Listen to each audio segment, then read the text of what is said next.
Leader of Government Business. Thank you, Madam President. Madam President, I beg to move the motion 14F standing in my name, which reads, whereas it is necessary to provide for the services of the state of Grenada for the year 2022 by means of a Supplementary Appropriation Act, be it resolved that Supplementary Appropriation Act 2022 for the period the 1st of January to the 31st of December 2022 be approved.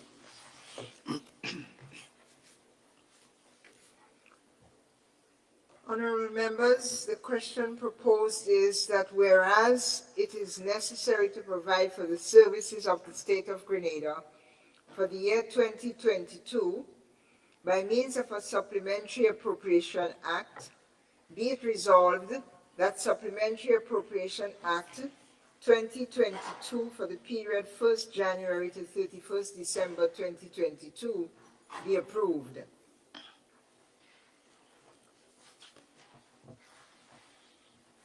Honorable Leader of Government Business. Madam President, since this is a money bill, I would like to submit that I have the Speaker's certificate to proceed. Continue. Madam President, we are here in Parliament today to ask for the approval of this money bill, Supplementary Appropriation Bill 2022. Madam President, since assuming office in June 2023, we have examined the state of affairs in this country, and we believe there are serious matters that have to be dealt with. Some has to be dealt with now, and some could be dealt with in the future.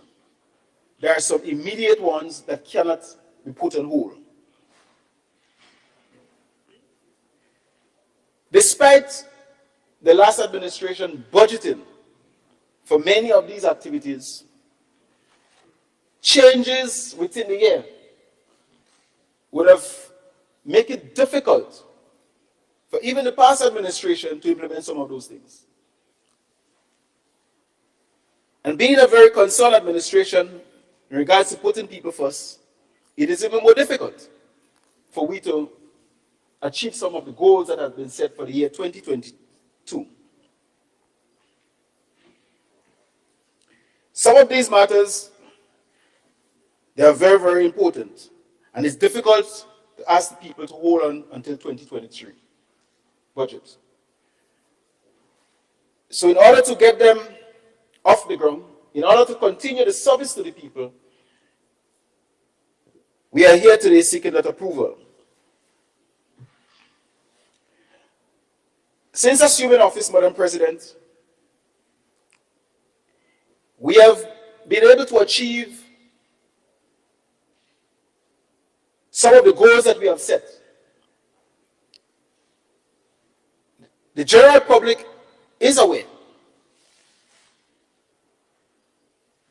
of even some of the things that we campaign on. The general public is aware of some of the promises that we made. Madam President, the issue of paying doc salaries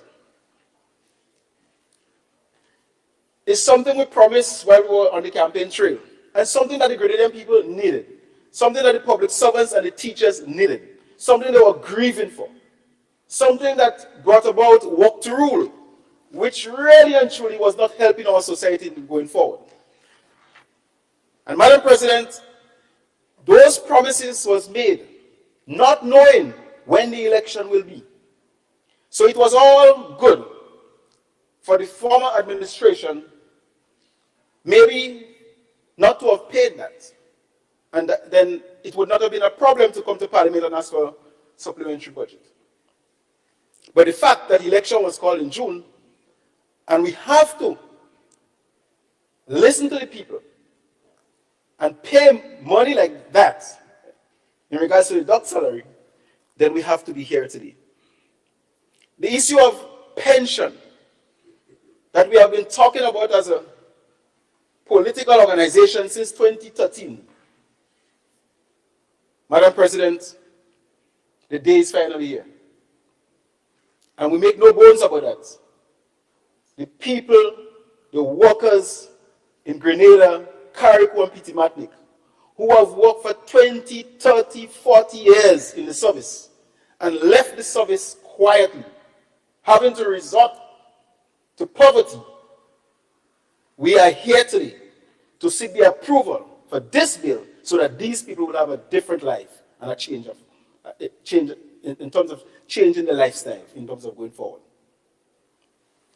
Madam President, there are other programs that we wanted to implement from June to the end of December.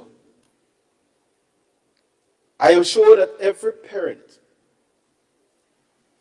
that has a child, or children going to school, pre-primary, primary, secondary, today, as I speak, they are enjoying the privilege of not having to pay school fees and school charges. Madam President, my good friend, Senator Lacrette, will definitely indicate the whole question of trying to put the new hospital wing into operation and implement other programs. It is against this background, Madam President, that I'm asking for this approval.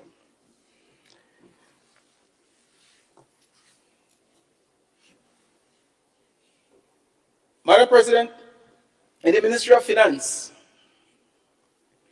we are asking for $26,440,000 to deal with a number of issues. The whole issue of security, Madam President. The whole issue of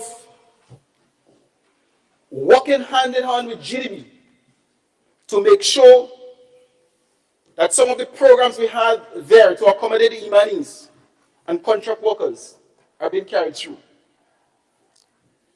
Madam President, the question of providing credit facilities for our young people who want to go abroad and study.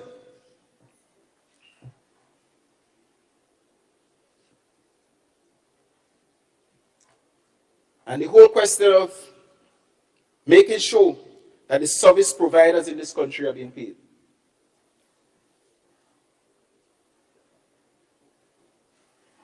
And the question, Madam President, of the pension and gratuity. Over $60 million will be placed in the economy of this country. We can anticipate what will happen around the end of November, December, and the kind of Christmas season that the people in Grenada, Carriacou, and Petit-Martinique will be having. Madam President, despite everybody will not get part of the $60 million, rest assured that the spending power of that will have the rippling effect in the hardware stores, in the supermarket, in the banks, the car dealers, the farmers. They will be feeling the rippling effect of the $60 million. And the lifestyle of the people that will be affected directly will be transformed. And this will be a perfect example of the transformation that we want to see in our society. Madam President, another area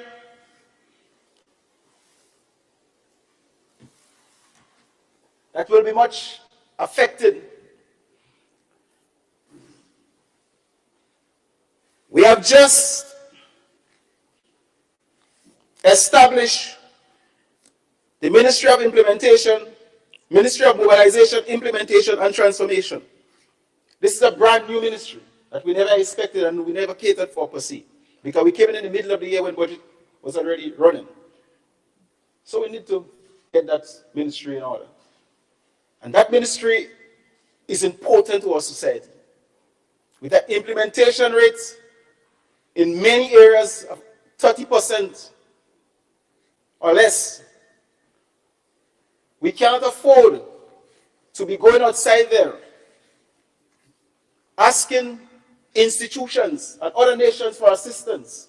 And when the assistance is being approved, we cannot implement. And sometimes we have to pay back. This ministry, this new ministry, Madam Speaker, will answer some of these questions. Madam Speaker, Madam President, I reached there.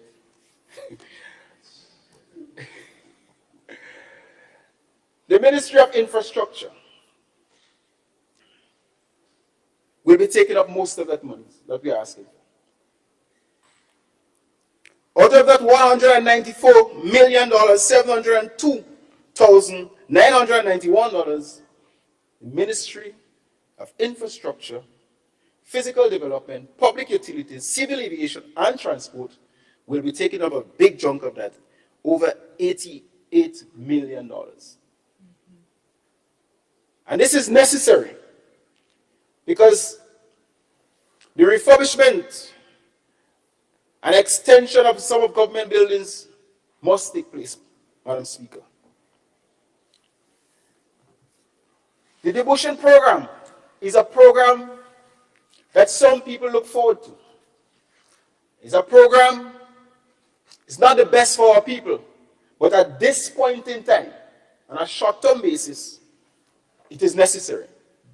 But rest assured, it is a program we will transform. It is a program that this administration will transform. Madam Speaker, there are a number of the Molina Road, which was catered for maybe a couple of years ago. Today, the cost of material has increased significantly. With the war in the Ukraine, that has affected this project. And therefore, what you have anticipated cannot work today. So we need to beef up that. Madam Speaker, drains has to be addressed.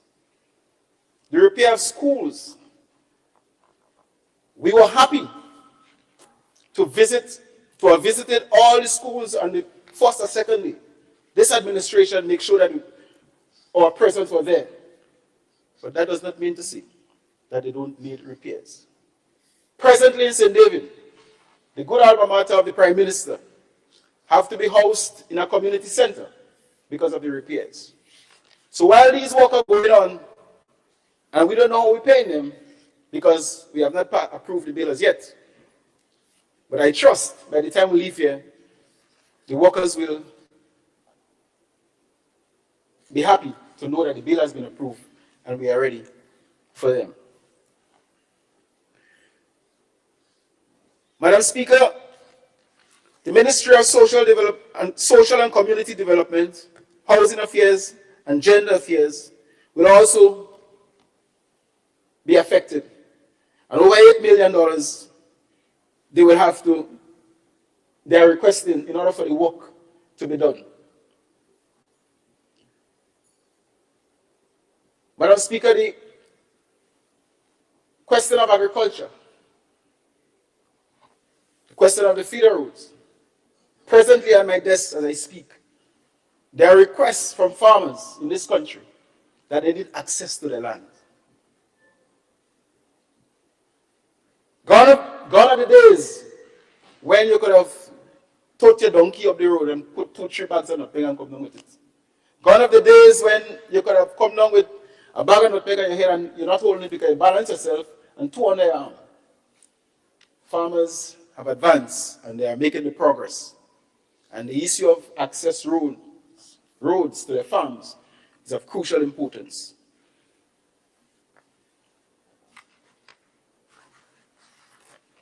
Very important to the people of River Road and the continuation of this very important project.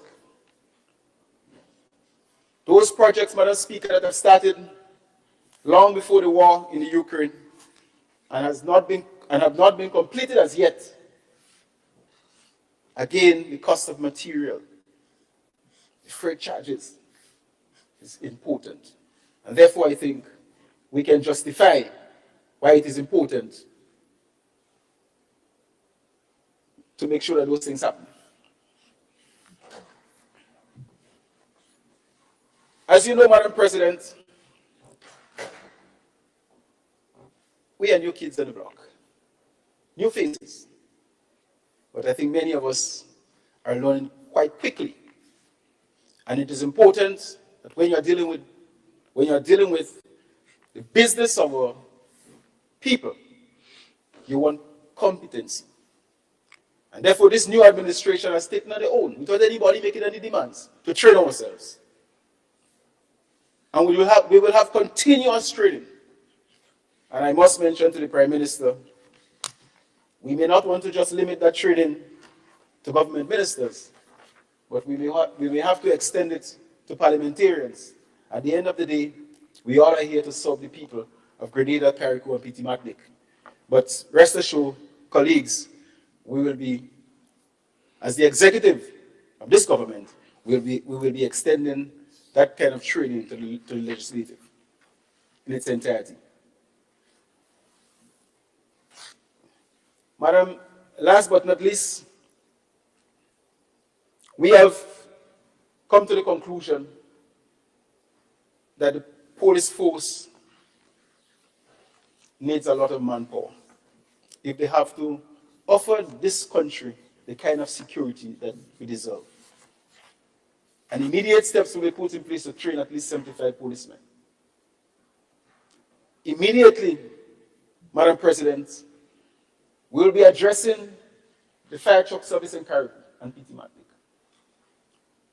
We cannot afford for that service not even adequate in Grenada, but really and truly not even present on any level of efficiency in our sister people of Carriacou and Petit Martinique. So we will be making sure that those people, the people in Carriacou and Petit Martinique, are given the kind of assistance that they need.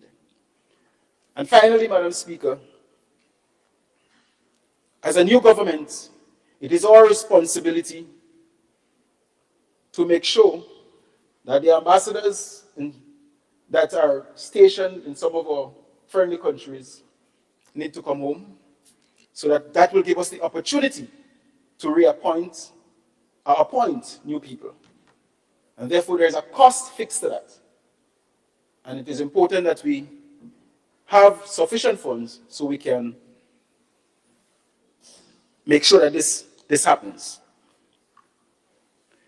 Madam Speaker, I rest my case for now, and I await a good debate on the matter. I thank the Honorable Leader of Government Business in the Senate, Honorable Adrian Thomas, and the floor is open for debate. Honorable Nolan Cox. Thank you very much, Madam President. Madam President, I rise to make a few contributions on the bill before this Honorable House at this point in time. As the move of the bill indicate, this is a supplementary bill to meet further expenses for the operation of government for the remainder of this fiscal cycle. But Madam President, I just wanted to touch on a few of the matters that were raised. the particular areas, and also to bring some more information and some more clarity to what was presented, and also maybe to put forward some questions too as well, maybe so we can get some clarification as we dive into this matter for this appropriation. Madam President, a number of comments were made by the leader of government business. I think the first one of them I just want to touch on, and it had to do with the schools. And we understand the importance of investing in education, investing in our children, and hence the reason why significant investments have been made and must continue to be made in our school system going forward. And as presented in some of the documents, is over 100 schools. And one of the challenges that the system has is that there is extensive work, and some of the schools do take a beating. You have hundreds of kids utilizing the facility on a daily basis, and as such, they are going to be wear and tear. And so hence the reason why those investments were made in our education system, and some schools in its entirety have to be rebuilt. And that is a continuous activity from time to time. Mention was made the removal of the school fees. I don't know if in its entirety that is the case, but maybe I can just raise some things that maybe the Minister for Education may need to address. Because, as you know, all schools operate differently. They have their own policies, their own little operations, ways of raising revenue to sustain for certain expenses that may occur that will be difficult to treat it based on how monies are to be expended from government. And so schools find creative ways of meeting those finances. And I think is within that context, some of those fees have evolved.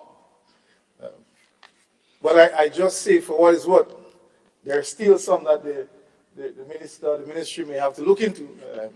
I know for a fact, if you want to wear a different jersey, you have to pay $5 to wear a different jersey. Some schools have, if you meet a minute late, they take $2 from the children lunch money, they have to pay $2. So a number of things take place. I don't know if those are things that they would want to address as well going forward, but I understand the context in which the leadership of the schools may be doing some of those things. And a number of reasons. If you forget your tie, there is a charge for that, and a number of things. So those are, I think, operational matters that they may want to look into. And with the view of letting the public know, giving the public the feeling that there is no charge at all at the school system level for persons. So I just raise that for what it's worth. As regards to the GDP loan initiatives, the one for full-time workers, the special loan for full-time workers, and of course the loan for low housing income. We, Madam President, at the time in government, see these initiatives as very critical, and as such, hence the reason why those decisions were made after our initial appropriation for the 2022, because of things that were taking place. You have a number of issues with inflation, a lot of issues with COVID, and that were impacting persons in a real way. So as government, you will find at times you have to take initiatives to address matters as they arise. And so when you present a budget, it doesn't necessarily mean that that budget can stand. And your budget should not be rigid in such a way, but it should be able to reflect what is taking place in the country at the time. And so adjustment and changes are going to be required. So I hear that we have been knocked as if we didn't appropriate.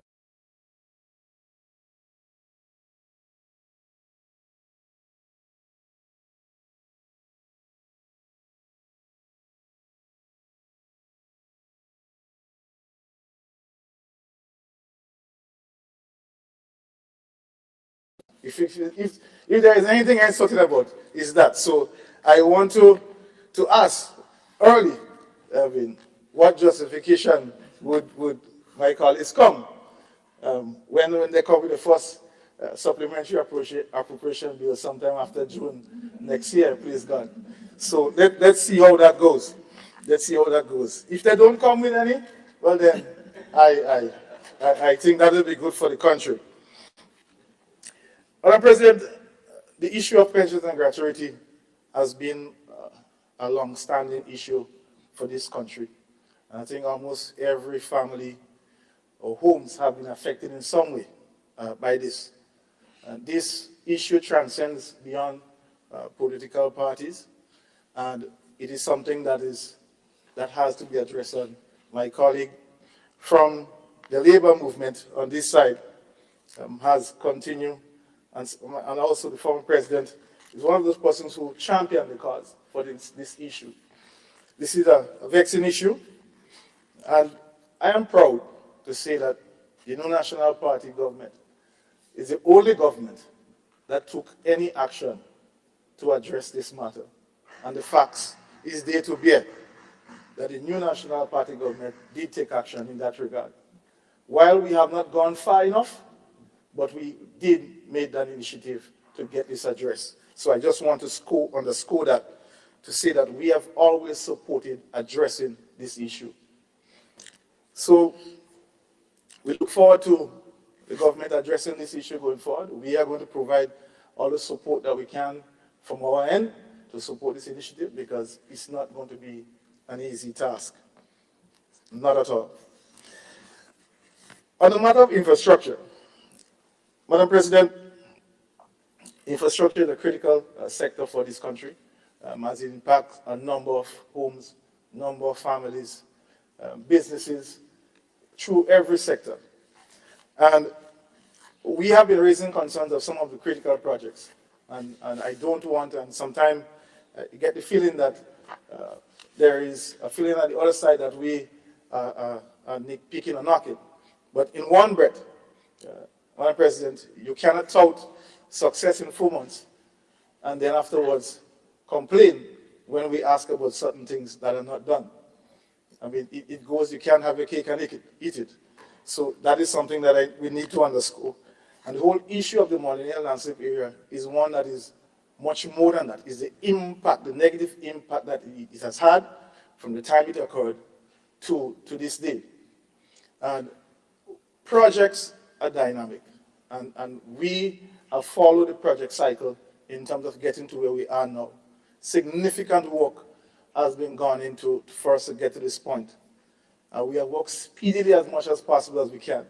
So our call is not a call to in any way talk about what we have done, but our call is a call to speed up, to ease the burden that road users have to contend with on a daily basis, especially the busmen. Because as we know, cost of living, parts, it's a significant cost. There is also a major issue with persons living in St. Patrick's. After a certain time in the day, when the bus goes up, they don't come back. So you have workers who are finishing late in some of the business places. In some cases, they are stranded. And all because that when you get passed through Mount Morrison, you get up to St. Patrick's, you feel so comfortable that thinking about going back down, having to pass through there and then come back again, we have that issue with the transportation sector. So I am well acquainted with it, and I believe it's within that context, that's the reason why we are raising the concern of moving quickly as possible in addressing that road, the Molyneux Road. So I don't want any notion, to believe that we are doing that in any malicious way. It is a genuine concern. Madam President, the issue of the health. We have been the leader. The National Party have been the leader in investing in health in this country, and the records can bear that. When other governments fail to implement certain key projects, we would have gone ahead and done it. And we can speak proudly of the new hospital wing, where we have significant, and the Minister for Health can bear, that we have serious upgrades, really good upgrades in terms of the services that are going to be coming up from the hospital wing. And we're talking about a new emergency area, casualty, and we also, most importantly for this country, the issue of dialysis being provided at the hospital in an upgraded way. I think those are significant achievements. Madam President, if those initiatives are not transformational, I don't know what is. So I say this to say that those are things that we want to underscore as being very significant as investment in health in this country. I hear my colleague on the other side, Madam President, spoke of training for ministers. I saw in the document that the training is for the next 4 months. I'm not sure if the training had commenced as yet. I know that we have a budget being presented in November, I think, based on the schedule. So I don't know if this training is realistically able to conclude this for this year. So I am just thinking that maybe there might be a suggestion that those funds should move on into the next fiscal cycle, as the leader of government has indicated that this training is so important as newbies, for want of a better word, which was used by him. So, Madam President, I just want to underscore those as some critical issues, and to say that the work of government will always continue. And the issue of appropriation should not be one that is seen as if there was a failure on the part of the Ministry of Finance and the previous government to allocate properly. I could probably go further and say more, but I think I would leave that for your facilitators to handle the training. I don't want to start the training beforehand. All I can say is that that is something that you'll contend with going forward. Madam President, the last thing that I want to raise, the issue of the debushing. And I think there is a serious misconception of what is the purpose of the program and how the program is perceived. And I say this, and oftentimes I hear comments, and the presenter of the bill indicated that that is something that they want to transform. I don't know how wanting to clear the streets to make sure our side or drains and things are cleared properly just for safe travels as something significant to transform. I don't know what about the program that is found or seen as being ill to this nation. I don't know.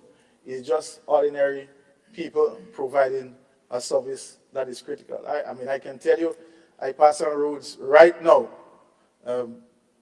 Within the next week or two, the bush from both sides will converge on some critical roads right now. And I say this, that the work of the program is very direct, is very simple, and is very necessary. And I don't know why there is this notion that there is something demeaning of having somebody clear our roads. I know that there always talk about having community work, community efforts. Those are all good and well, but the practicality of it, in terms of keeping our roadways clean and safe, the only next best thing is probably to give it to a private contractor to be done. But the fact still remains, our roadways have to be cleared and maintained. That is a simple fact. How we call it, whatever you call it, the fact still remains that it has to be cleared.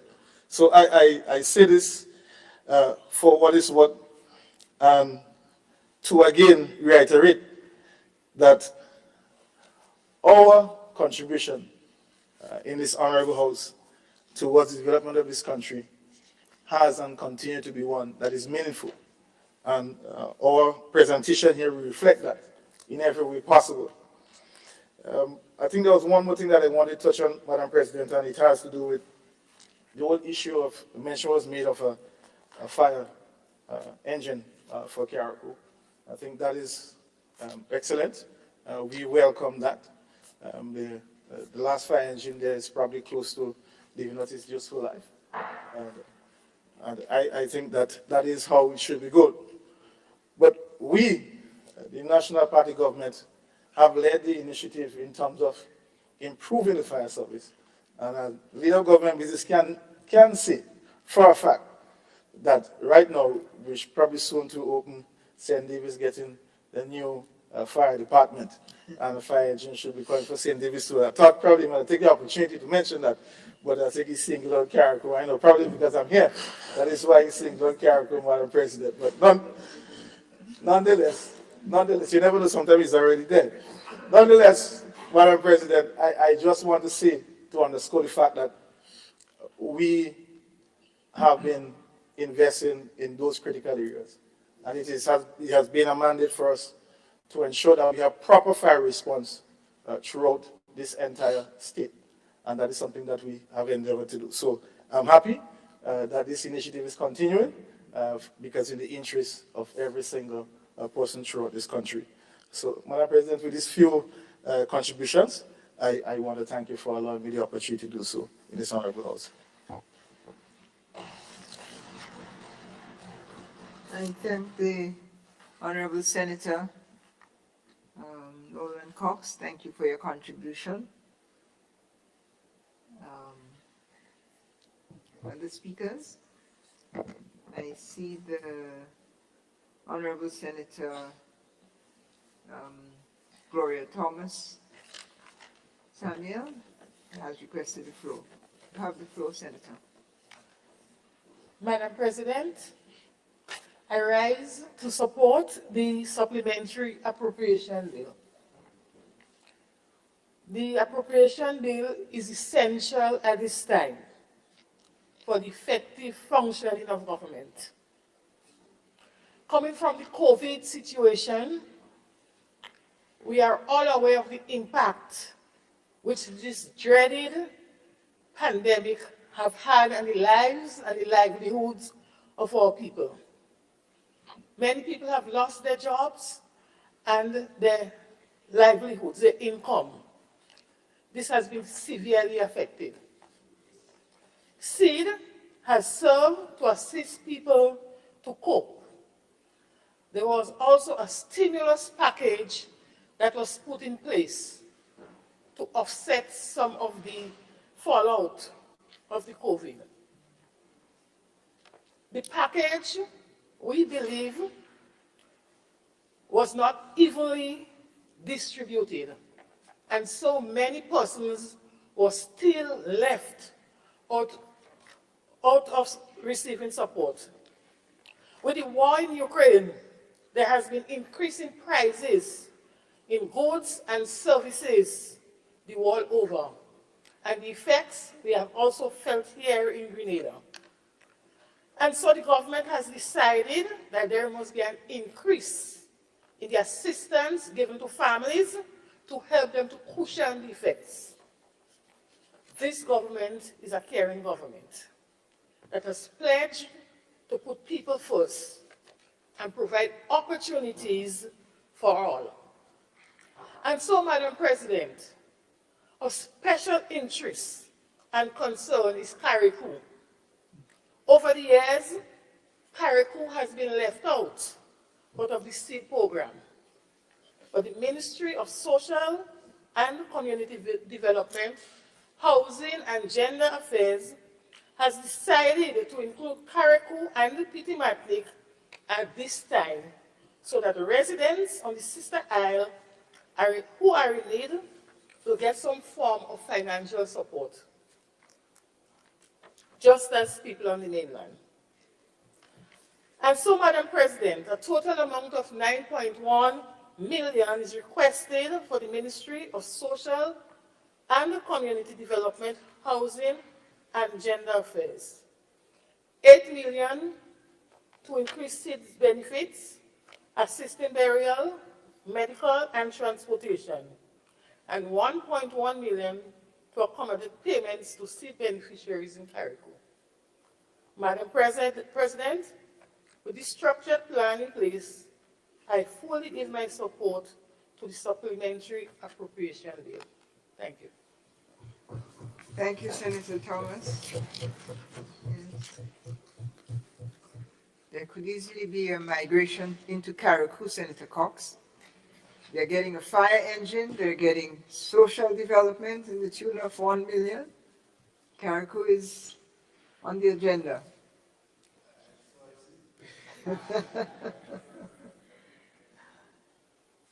Other contributions? Yes, Senator Rahman, if I see correctly. Thank you, Honorable Senator. Thank you, Madam President. I rise to ask about some clarification on the St. John's Flood Control Project. First of all, I'd like to say that I recognize the importance of this supplementary budget seeking the assistance, because we know in the private sector that the prices of materials have changed. And a large portion of this budget is for capital projects I've noticed. And for example, we've noticed that steel, the price has doubled. So it is expected that they would have to ask. But my particular question is with regard to the St. John's Flood Control Project. That 11,500,000, if it would see it to completion, and if that completion would be along the cemetery, because I noticed that at the bottom of the cemetery I have a property that is adjacent, and I noticed that when it floods, the water comes in at the bottom of the cemetery there, and no work has yet commenced on that part. So I'd just like to get some clarification on that. And one other thing, if I may, with regard to the CDB, GDB, Grenada Development Bank. I want to know if the project for the small businesses, which is the 1% loan, a concessionary loan that was given under the last administration and supported during this administration as well, even though they're only 4 months in office. I want to know if there is provision for that program to continue. I thank you. Thank you, Senator. Leader of Government Business.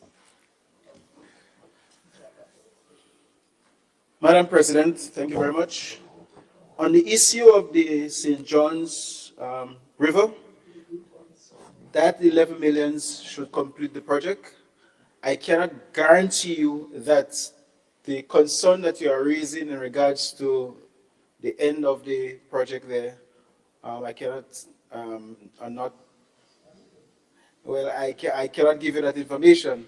But as I said to you in when I was dealing with Senator Sinclair issue, we are trying to analyze this situation, and we are trying to gather as much information as possible. A lot of the information is not hands-on. We have to at least put it together and really look for it. Some are in disarray, some are, reasonable, but I would not be able to furnish you with that information at this point in time. So, Madam President, I promise to, as soon as we have the next sitting, we will make sure that we have that information and give you all the details that we can put our hands on to make sure that the other side of the house is fully aware of what is going on with St. John's, with the St. John's project. The Senator in the tongue of St. George, I'm sure that she will want to talk about that project a little later on in the debate. The question of the GDB issue, again, I will have to sort that information for you, and I promise that the next sittings I will furnish you with the detail, but I cannot give you that at this point in time. I thank the Honorable Senator. Debate continues. Senator Lacrette. Madam President, honorable members, I also rise to support the Supplementary Appropriation Bill 2022. I am in support of the bill simply because it forms part, an integral part, that is, of government's budgetary allocation as we seek to lay out a transformational agenda. I also support the bill simply because my Honorable Prime Minister has seen it fit to ask me to sit over, as the policymaker, the emergency sector, or the sector that never sleeps. Much work to be done in that sector, all of our institutions across the Tri-Island state. Therefore, the categorical representations of 1, Princess Alice Hospital, Princess Royal Hospital, Community Health Services, General Hospital, and also General Administration begs the little bit over $2 million appropriation that we received. Seeing that a number of our capital projects are funded, we are well on our way in some areas to ensure that the infrastructural development that is needed on many of our facilities is done.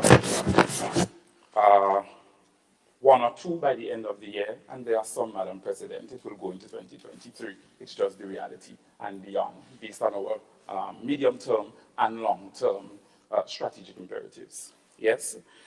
So as a result of that, the appropriation for the categories is quite huge, simply because, for example, when it comes to general administration, the human resource capacity, Madam President, if any one of us fall down here right now, God forbid, and have to be rushed to the general hospital, based on your condition, I am not quite sure whether or not, if it's a heart condition or some other condition, we will be able to maybe stabilize you, but at some point we may have to fly you out, because some essential specialist services are critically missing from our health sector. It's the reality and it's the truth. So as it relates to general administration, Ministry of Health ministerial complex staffing, as well as outsourcing the specialist professionals so that we can fill those capacity gaps, it's going to cost us some. But we must go back to some degree of training, training of our nurses, which is being done currently at the St. George University. And we have to ensure that in other specialist areas, we build the capacity so that we can have the human resource buffer that we need for the health sector to be robust moving forward 2023 and beyond. So I rise to support the bill from an infrastructural perspective, from a human resource capacity perspective, and also from an institutional strengthening perspective where the healthcare sector is concerned. Thank you, Madam President. Thank you, Senator David Lacrette. No, I mean Jonathan Lacrette. That David was deliberate, you know.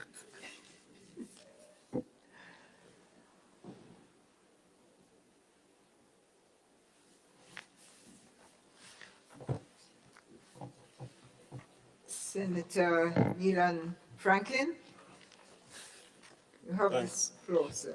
Thank you very much, Madam President. Madam President, I rise to ask a couple questions. It is not unfamiliar for sitting administration to request an appropriation, as indicated by my colleague, Senator Cox. However, it is important to ask questions about the content of the request, and that is what I seek to do at this point. In the approved estimates for 2022, the fiscal year 2022, there was an initial budgetary allocation of $333.8 billion for capital expenditure. And the media review document shows an estimated outturn of 300.9 million, in essence indicating a savings of 32.9 million, a difference of 32.9 million. It is on that premise I asked the question of the $117 million being requested for capital expenditure in the supplementary bill. Is it necessary, given the $32.9 million savings? Additionally, Madam President, there is a request for $77 million for the current expenditure side.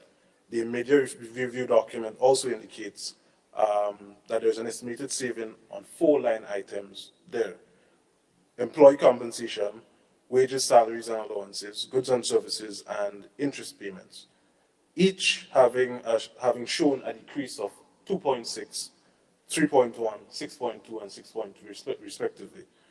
So in aggregate, that accounts for just about $28 million in savings again. And I ask, is it necessary for the request of the $77 million on the current side, the current expenditure side, given the fact that these savings are in some respect significant?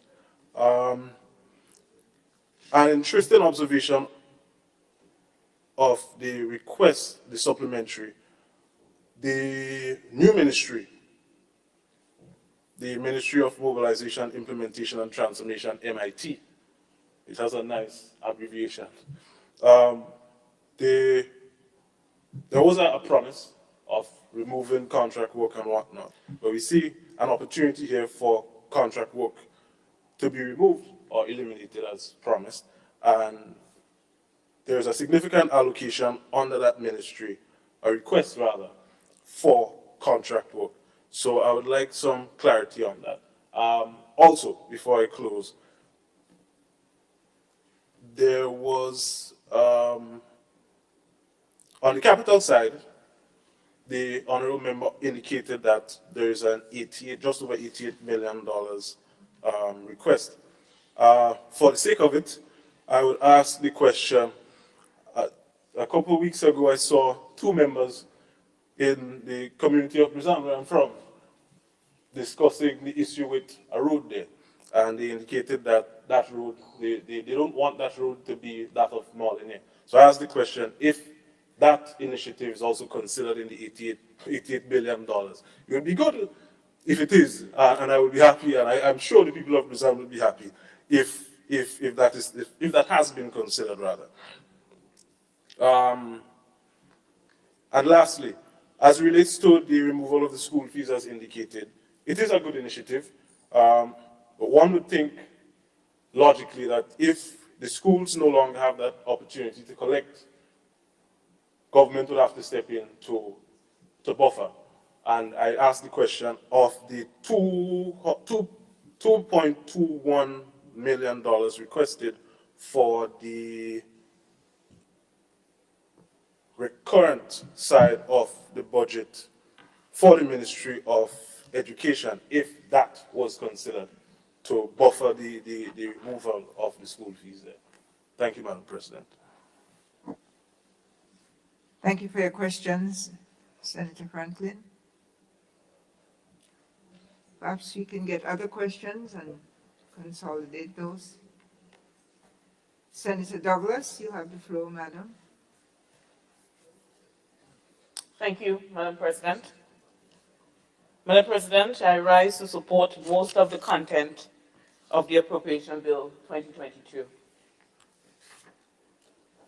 Madam President, with your permission, please let me first take the opportunity to compliment the government for continuing most of the projects and programs that were conceptualized and initiated by the NNP government.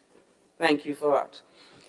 We can all agree that the NNP administration did an exceptional job managing the finances of our country. Because as the current administration honestly said, and again I commend them for that, they met a substantial amount of funds in the Treasury, which is now contributing to the continuation of the country's development and the payments of recurrent expenditure. However, Madam President, please permit me now to comment regarding the funds requested by the Ministry of Foreign Affairs to recall our citizens who have been serving abroad as diplomats. Madam President, here we are today allocating $1 million. It's a lot of money, you know. In these hard times, it's a lot of money. And we have so many important things to do in our country today to continue building and developing. Just asking for that $1 million to recall our diplomats.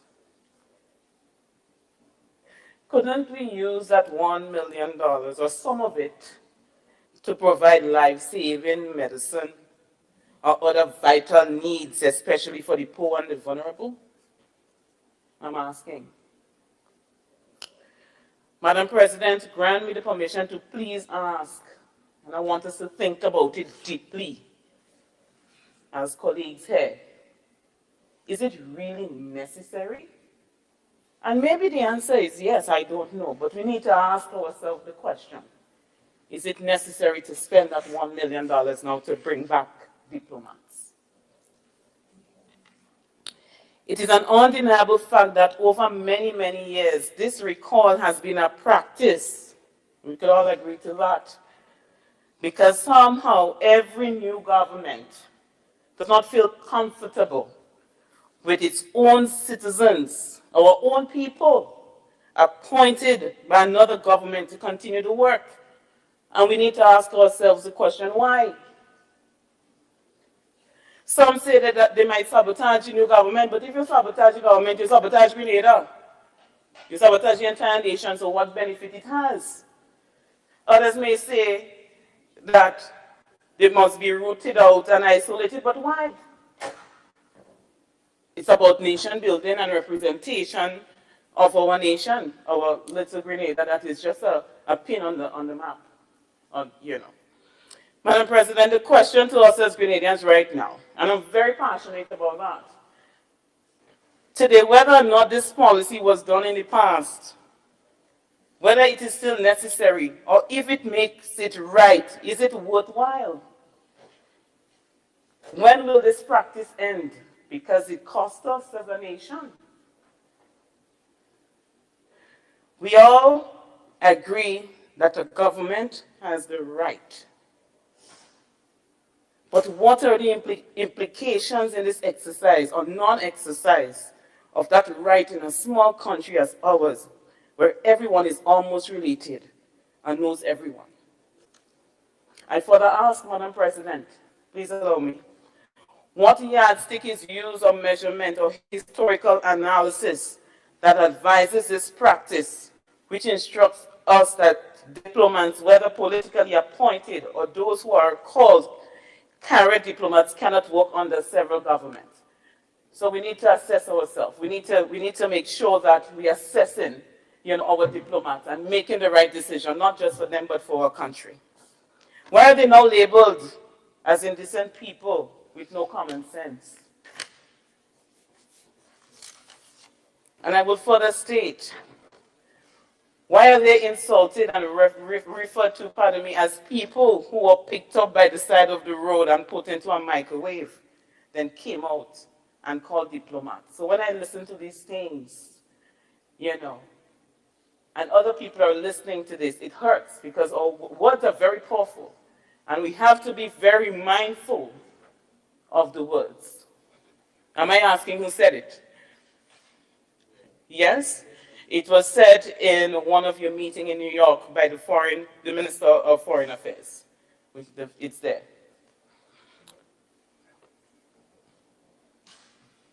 So, Madam President, again, I just want us to think about this and see if it really makes sense. And if it makes sense, as I said, the government has to do what they need to do, but we're talking about monies here. So let's make sure that we spend wisely, because time is going to get tougher. Thank you, Madam President. I thank Senator Douglas for your questions.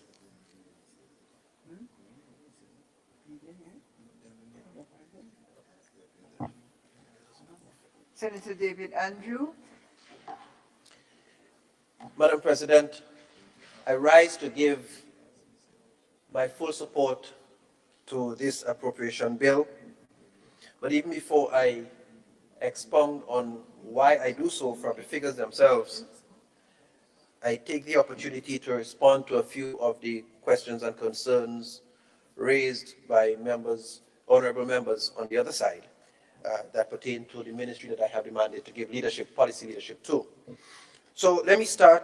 I think Honorable Cox raised some concerns about student fees, and we are happy to indicate that schools are not debarred from using all of the methods that they have traditionally used to raise funds, whether it's through their alumni associations, past pupil associations, or they have, as they have been accustomed. What we want to make sure, what this policy position emphasizes, is that these funds will not be raised via the medium of charging the students, their parents or guardians, right? So that part is eliminated. What we want to emphasize too is that schools are indeed authorized to, in fact it's expected, and that was communicated to schools, that in the case where a particular deliverable is supposed to be given to a student, as in a branded PE uniform, and the senator did make mention to a particular jersey or shirt or something of that sort, then the anticipation is that a fee will be paid and borne by the parent or guardian. But in relation to general fees, that we call security, over the years we've grown accustomed to hearing about security fees, lab fee, games fee. These fees that have been traditionally approved by the Ministry of Education have now been withdrawn. And so, yes, we anticipate that if there is a particular deliverable that the school will make available to our students, that there will be a charge. On the matter of having removed the fees, I think Senator Nealon Franklin asked whether or not the state would step in. That has already been done. In fact, we took time to consult with our principals, to consult with the school fraternity, and to ensure that we did not leave any school in a worse off position than they were in prior. So the ministry in previous years had approved the games fee, lab fee, security fees, and in primary school it came up to about $15 a term. And at the secondary level, it came up to as much as $25 a term. And so we've moved to have that payment made to schools per child based on the number of students registered to the schools. As I speak, in fact, the cabinet conclusion has already been made, the submission was made, the conclusion has already been given, and we have moved to pay those fees, calculated as I've outlined, $75 per child at the secondary level per annum, $45 at the level of primary, $45 per child per annum at the level of the primary school students. And I'm pleased to indicate that we have also started to do that at a rate of about $30 per preschooler. And along with that, I'm very pleased to report to this honorable House that for the first time in the history of our school setting in the education sector, we have introduced the payment of a subvention to unattached preschools. That has never been in the case before. We've had primary schools and secondary schools receiving subventions from the state. That's been as far back as we know. But for the first time, we've introduced a subvention for unattached preschools. We recognize how important early childhood education is, and we want to make sure we give our educators in that setting the best opportunity to deliver the quality service that will see them starting in the best possible way. So we are happy to report that to this honorable House today. Right. I think Senator Cox asked about the Molyneux project, and I'm aware that the project, if I'm not mistaken, should have started this week. Should be starting this week. Should have started, yes, this week. So the call for haste and urgency has been heeded probably well before it was made, because the project is underway. All right. Now, let me shift my attention to the issue of why I support the appropriation bill. There are two major sections in this bill under the Ministry of Education, Youths, Sports and Culture that merits our support. So we are aware that we had a long-standing TAMCC issue where lecturers, there were outstanding fees, and there was industrial unrest related to, one, retroactive payments, and two, increased salaries. In fact, reports were that the lecturers and officers at TAMCC were functioning with salaries from 2012 levels, right? And this we knew. TAMCC being our premier tertiary level institution on the island, we couldn't afford to have that kind of industrial unrest continue. And so we moved in negotiation with the unions, we instituted the council, meetings with the principal and other stakeholders at TAMCC. We moved to resolve this. There are still some outstanding issues and timelines to be dealt with, but we moved to have a measure of the payments made, and to facilitate the increase, we moved to have the increases paid. But to facilitate the increases ongoing, there is a need to increase the subvention to the college. Because what we've just done, we've increased the payments, and that means additional expenditure would have to be put forward towards TAMCC. And that is reflected here in this appropriation to the tune of $2,217,248. So we indulge your support for that. Additionally, there is the figure of $2.5 million to facilitate the construction or the refurbishment, well, construction of the Simoon Cultural Center. Now, we are happy to admit that was a project that started under the former administration, and Senator Douglas did commend us for continuing many of the projects. And by all means, as an administration, if it's good, we keep it. If it's working well and in the interest of the country, we keep it. And we have no doubts in our minds that the cultural center is a necessity. Right now, most of our major cultural shows and festivals take place in our sporting grounds. Either Kirani Gym Athletic Stadium or the Queen's Park or somewhere else. And that results in significant damage to much of the sporting infrastructure across the island. So we want to see the completion of this project to create a home for much of our cultural activities. And so we are happy to support the $2.5 million to facilitate continuation of this project. Hopefully it brings it to completion. I'm not sure I can tell you what the exact budget is at this point, but we are happy to advance these figures. And so having said that, Madam President, I offer fullest support to this appropriation bill. Thank you very much. I thank you, Senator Andrews. Thank you.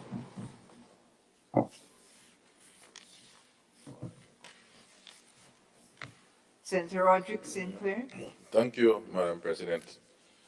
I rise to make some contributions on behalf of farmers, fisher folks, to whom I represent in this honorable house. From a snapshot, bearing in mind, of course, you have uncertainties and budgeting and all those circumstances as explained by the presenter of the bill. I have some comments. Excuse me, of Senator. Course, I have heard you in the Senate before. I can't hear you now. You're not hearing me? Not audibly, so kindly either get closer to Maybe the I'm mic at or the angle, speak. yeah. Okay, sorry. Thank you so kindly. Okay, that's why I'm hearing myself instead. Eh? If I'm intimidated? No, no, no, no, no, no, no, no. I Not feel my at home. I intention. feel at home. I feel at home very much. So, a few things. One, the issue of the nurses, I think that popped out to me because we know the situation in our healthcare, and we have been losing a lot of our nurses and so on. So I was happy to see there is movement there. I was happy for that. I was also happy regarding issues of the fire tenders and so on. I think that is good to act swiftly because we can lose much more for that. Um, and even if I may be silent on some, it doesn't mean that I'm unhappy, but I'm just raising those I'm extra happy about. The issue, of course, with the pension, and we don't want to speak too much on this because we know our Labour Senator will expound more, but of course, understanding the far-reaching effect of this. And if you look at, and I always say, a lot of teachers, in particular public servants, used to be retiring, because most would start working maybe at 18, 19. And by the time they reach 45, 50 maybe, they're already retired. They would go into a fishing boat, into some farming, some other activities while they're still active. And of course, coming this time with the pension, of course, most of them might maybe a little bit extra aged. But the point is that they would get something in their hands, and of course, others who can see the opportunity can now take this, and we can see an influx of new entrepreneurs, particularly in those. So I think that trend, not just for now, 60 million now, but 60 plus more million in 2023, so that others who want to come and involve in the productive sector can so do. So I wanted to comment on that. Regarding the police, I always like to, I have been issue of the police, because when it comes to pretty harassing, that is perhaps one of the biggest problems we have in this country. And I see an allocation for new recruits and uniforms and other things. It's nice. But the issue we still face is the farmers continue to lose. And whilst this is good, by the time these recruits finish training in the next 6 to 8 months, the money that we even invest in for this year might be lost many times by our farmers. And so I say this to say that when you look at all the budget and all the balance of payment at the end of the year, it's projected to be a loss of, I think, $1.5 million. So meaning that in the scheme of billion-dollar budget, that is minuscule. And I believe that some consideration could have been given. Because when you listen, almost everything is about this pretty lasting. And whilst, yes, we see the urgency to train new recruits of 70-something, I believe that we can still go back to the drawing board and find another 100,000 somewhere to help to fight this cause towards the end of the year. I don't think it's a big asking. And I will tell you why. Because we have lost significant number of recruits, not recruits, pretty larceny task force officers. See, I get confused sometimes. To the police. Because I will tell you, Madam President, don't be surprised that at least 25% or 30% of the current period larceny task force members might apply to go in the same training to be a police officer. such that their benefits, their pension, and all of those things can be guaranteed as a police officer. So I've been saying over and over, and you cannot do it right now in the supplemental, but we need to have a restructuring of the police force, such that, as in Trinidad and in Jamaica, the pre-larceny task force, they are regular officers from a regular unit where we could really act and protect our farmers from the losses that they continue to suffer. So this is very important. In fact, I see the issue of uniform and I smile, because a few weeks ago I was in Sotez, right in High Street, and I saw a pre-larceny officer looking nice in a green uniform. But she was, I think Dawn is the correct name, she had on her a nice reflective vest calling traffic 3:30, 4 o'clock in the afternoon. I looked around and there was no farms. There was no pre-larceny going on around there. There were persons crossing the street. So I bring this in that thinking for us to really think and see how some money. In fact, I say this to say that we must not lose sight, Madam President, that if we take the budget document of 2022, despite all the changes and circumstances, which we all understand, there are several other initiatives that should have been started that have not even started yet. So where is this money? We know budget sometimes it doesn't mean that the money is there. But if I say, let us suppose the money was there, where is that money? So there should be some pool of money sitting that we can use. Because we are not asking now to be using those monies for those supplements. We're asking for new money. So I'm saying in that whole context, they should have been able to still go and find some money somewhere that might be able to cross, show some warrant or something. It's not too late. But in light of that same discussion, Madam President, the fact that as a leader of government business clearly stated, of 33%, if I heard that right, implementation rate. And I could understand that, because my questions earlier could not have been answered because of the same issues. As he said, things is all over the place. To put it together and understand, it's true. So I also was looking, well, hold on. The Ministry of Fisheries, Madam President, the Ministry of Agriculture, Madam President, and maybe there are other ministries too, but I don't keep an eye there, looking at my business, have vacancies that need to be filled. So I was looking at maybe we can also find some of, because these are positions that exist, they are not filled, some of them have nobody in it. So that money that might have been allocated is not even spending.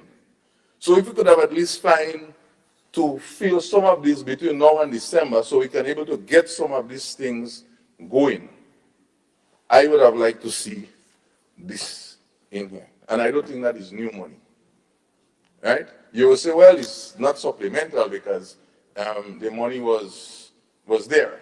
So then we would end up with maybe an extra surplus downstream because it's never used at all. But we are worried about that. Also, I believe, and we believe, the issue of not feeder road, I want to make this clear, because feeder road is what caused the rise of real estate. They are main roads. Hardly of them, few of them go to any farm.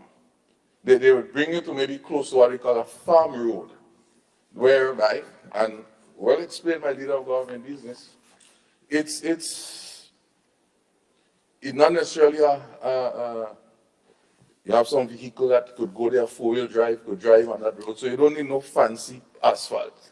Some binders and those things like that.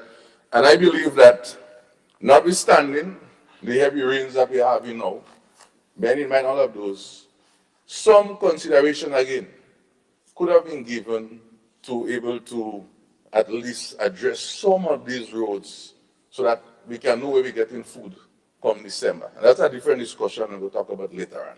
So with this said, these are my basic contribution to this, and it's well placed. I understand the context of the request, and whilst we do have, and I will say whilst you do have my support and our support, these things will still have us with a heavy heart. Thank you. Thank you, Senator Sinclair. Other contributions? Senator Joseph, Claudette Joseph. Madam President, if it pleases you, I rise to lend support to the bill proposed and to say that the passage of the bill is necessary to carry out the functions of government for the remainder of the year. As Senator Norland Cox indicated, supplementary appropriations are quite common in our in our system of government, but particularly so in this case, given the event that occurred on June 23rd and the resultant change in dispensation. Also, considering, and my friends on the other side will agree, I am sure, considering the spending spree that occurred immediately prior to June 23rd. They will no doubt agree that some expenses were incurred which were not allocated for in the initial presentation of the estimates of revenue and expenditure for the year 2022. You know, when those dates are announced, humans tend to go a little crazy. So there was a change after the people spoke, and since government is a continuum, we are obligated to make good on the contracts entered into immediately before June 23rd, including some contracts which were actually not formally entered into, but which both parties began performing. And it fell to me in my role to advise government on what happens when the formalities are not yet done, but the parties mutually begin to act on what is agreed in principle. So that ties government's hands into honoring the obligations of our immediate predecessor, and that is particularly reflected in the sum requested under the infrastructure, the Ministry of Infrastructure, which in total compute to 88,575,533. Some of that would be as a direct result of the works undertaken in the final months of the immediate past administration. In fact, some of the works are ongoing. Some of the works, a lot in particular, are works that should have been done a long time ago, and that the public was calling to be addressed. but were not attended to. And, well, we know the nature of government. So all the calls, there was an attempt to answer as many of the calls as possible and to deliver on as many of the promises as possible. So here we are with a bloated supplementary bill, particularly for the Ministry of Infrastructure. But, Madam President, that's not the sum total of the requests made under the Ministry of Infrastructure. There are some initiatives of this administration because we are serious about the pledge we made to the people of Grenada to transform our country.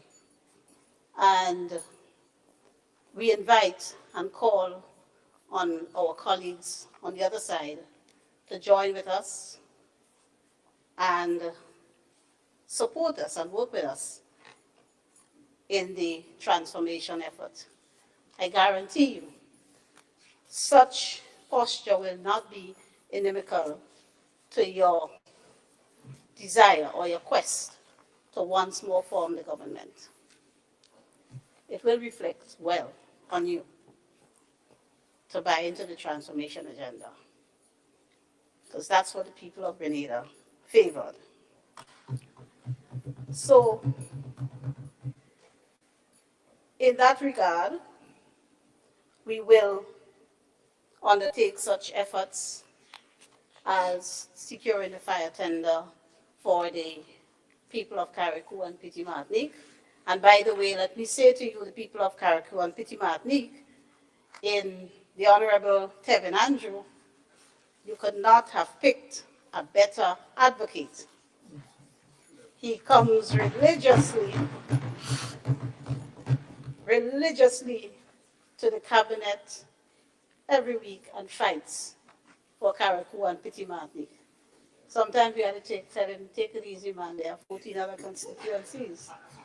So you have a great advocate to the people of Carriacou and Petit Martinique in the Honorable Tevin Andrew. There are other efforts, including some that were not inspired by the June 23rd event, but that was started before.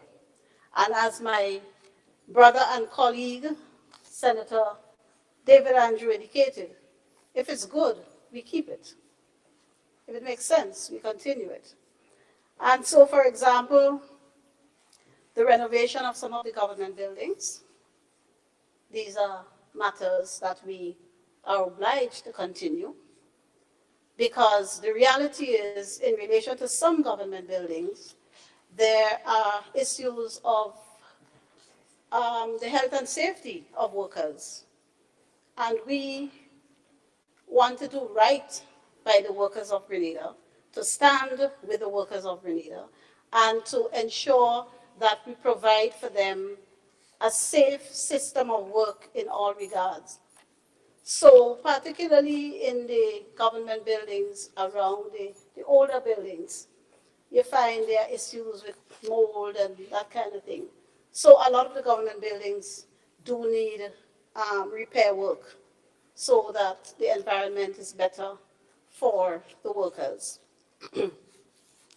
Then we have another example is the flood mitigation project that's ongoing at the St. John's River. And both sides committed to the people of River Road and surrounding areas that we will take steps to alleviate that problem. And I know in particular, I campaigned among them very heavily on that topic. The flood mitigation effort is quite, in some respect, a sad story, because as I understand it, some $49 or so million was secured way back by the previous NDC administration in 2012, 11 or 12, thereabout, to undertake that project. And it would have been a more aesthetically pleasing, a more comprehensive project. But the project was not pursued, or implementation rate being as it is. That was one of the projects that was not implemented by the incoming administration of 2013. And therefore the funds were lost because, you know, with the external donor and some lending agencies, if you don't use the funds within a specific time, you lose it. So those initial funds that were secured in between 2011 and 2012, those funds were lost and that project could not go on. And the previous government, sometime last year, or 2021, early 21, 22, not 22, late 2020, early 2021, I'm sorry, Madam President, the river came down. And I recall putting out a short video and a statement as the then NDC caretaker and calling on government to do something, account for the $49 million. And shortly after that, some months after that, the work started. It appeared to be a reaction to the call I made. For some reason, the people of Grenada have not been told that this project is in fact locally funded. And it is funded now in part by the National Transformation Fund. So I understand it, in part. So this appropriation now seeks to complete the project. Not in full. There are a couple other phases to go. There are 2 bridges to be done. And yes, Honorable Senator Rahaman, work has to be done in the area by the mouth of the river that is affecting private property, including property belonging to your family. So that is something that has to be taken into account. As my learned friend indicated, I believe, but I cannot say with certainty, that the $11.5 million sought here now will cover that. But I know within the scope of works going forward, that issue is under consideration. We also are asking for approval for a sizable sum, $60 million, to pay retroactive pension. And that means people who have already retired from the service and have not been paid their pension, contrary to Section 93 of the Constitution. The court made pronouncements on the constitutionality of a law passed in 1983, the Pension Disqualification Act. The court made pronouncement on that law, declaring it unconstitutional in 1988, not 1988, 1998, and then again in 2010. But unfortunately, the workers of the country, they were forced to again literally drag the state to court for the court to pronounce a third time that the Pension Disqualification Act was indeed unconstitutional. And it means that people joining the service post April 4th, 1983 are entitled to be paid their pension under the 1958 law. And we indicated, while we campaigned to win the hearts of Grenadians, pun intended, to abide by the ruling of the court. We could not see, after all the analysis that we did, the legal opinions sought and obtained, that any different result would come about even if the matter were appealed to the higher courts. So we committed to honoring the findings of the court. And our first step, therefore, is to pay the people who will be immediately entitled to enforcement of that judgment. That is the people who have already qualified for pension. Now remember, we were given a whole lot of reasons why the pension could not be paid. We had a long national address. We were given $450 million. All kind of figures were flouted about. There was no intention, based on the utterances of the prior administration, there was clearly no intention to pay that pension or to pay it anytime soon. And we set about putting systems in place and discussing the matter even before the election, indicating that in the event of a victory at the polls, this is something we must do. Because we, on this side, we stand for the rule of law, for democracy, and for the rights of our citizens as guaranteed by the supreme law. So we were not going to continue to entertain the flagrant disobedience of the Constitution. And we are very proud that what it took successive governments 38 years to try to do, and they failed, we sat and worked it out and had a proposal for the unions in 8 days. I'm not exaggerating. My colleagues and I got sworn in on the 1st of July, and on the 8th of July, I sat with the Honorable Prime Minister and my colleague, the Minister for Economic Development and Planning, and the Permanent Secretary in the Ministry of Finance, together with all of the unions represented, and presented a proposal which we worked assiduously on in 8 days to present to the unions for the payment of the pensions. Now I think colleagues on both sides in this House, such a feat deserves a table knock.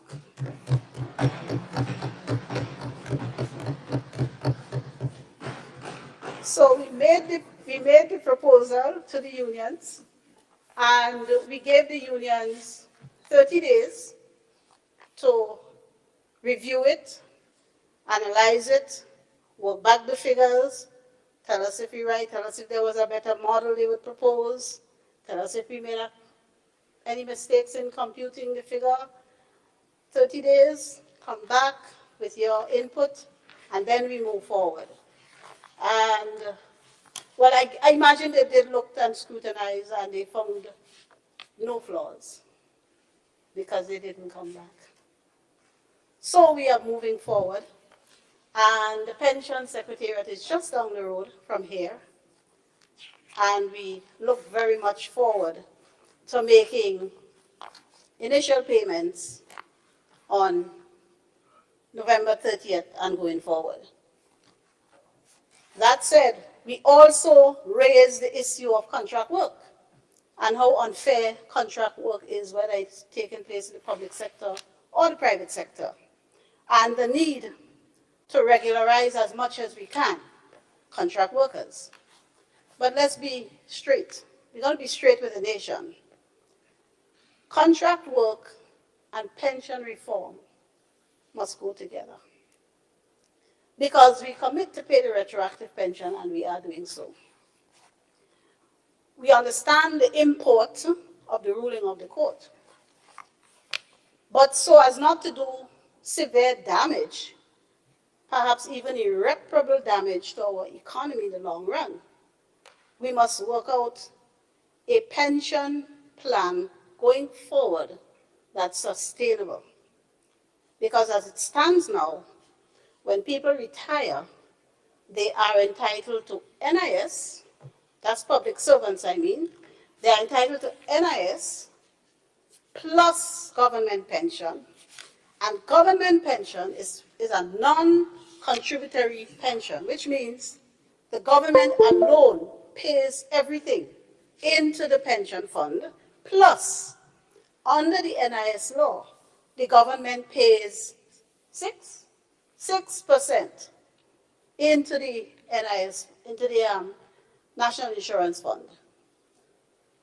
So going forward, that will be a really hefty sum that the IMF and everybody else have already warned is not sustainable going forward as it is.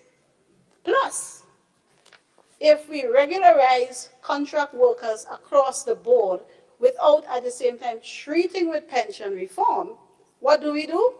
We bloat the public service. We expand the public service, and in so doing, the amount of people who would be eligible for pension.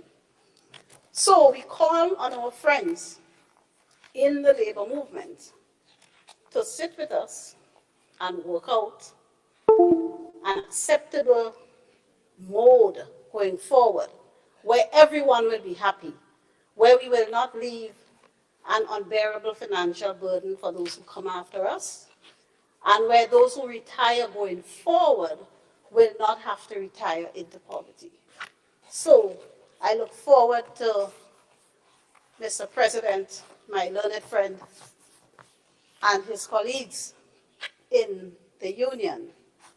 When I say Mr. President, I mean Mr. President of the GTUC, Madam President, and his colleagues in the union, working with us to come up with a solution that the workers will be happy with, that the government coffers will be happy with, and that the people of Grenada in general will be happy with.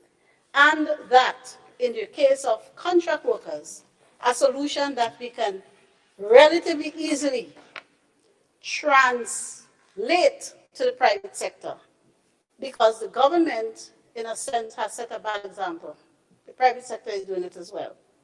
And people on contract in the private sector can't move forward. They can't qualify for loans. They can't do a whole lot of things because they do not have security of tenure. So we look forward to the support, and we look forward to paying this sum. Just want to answer a couple of questions from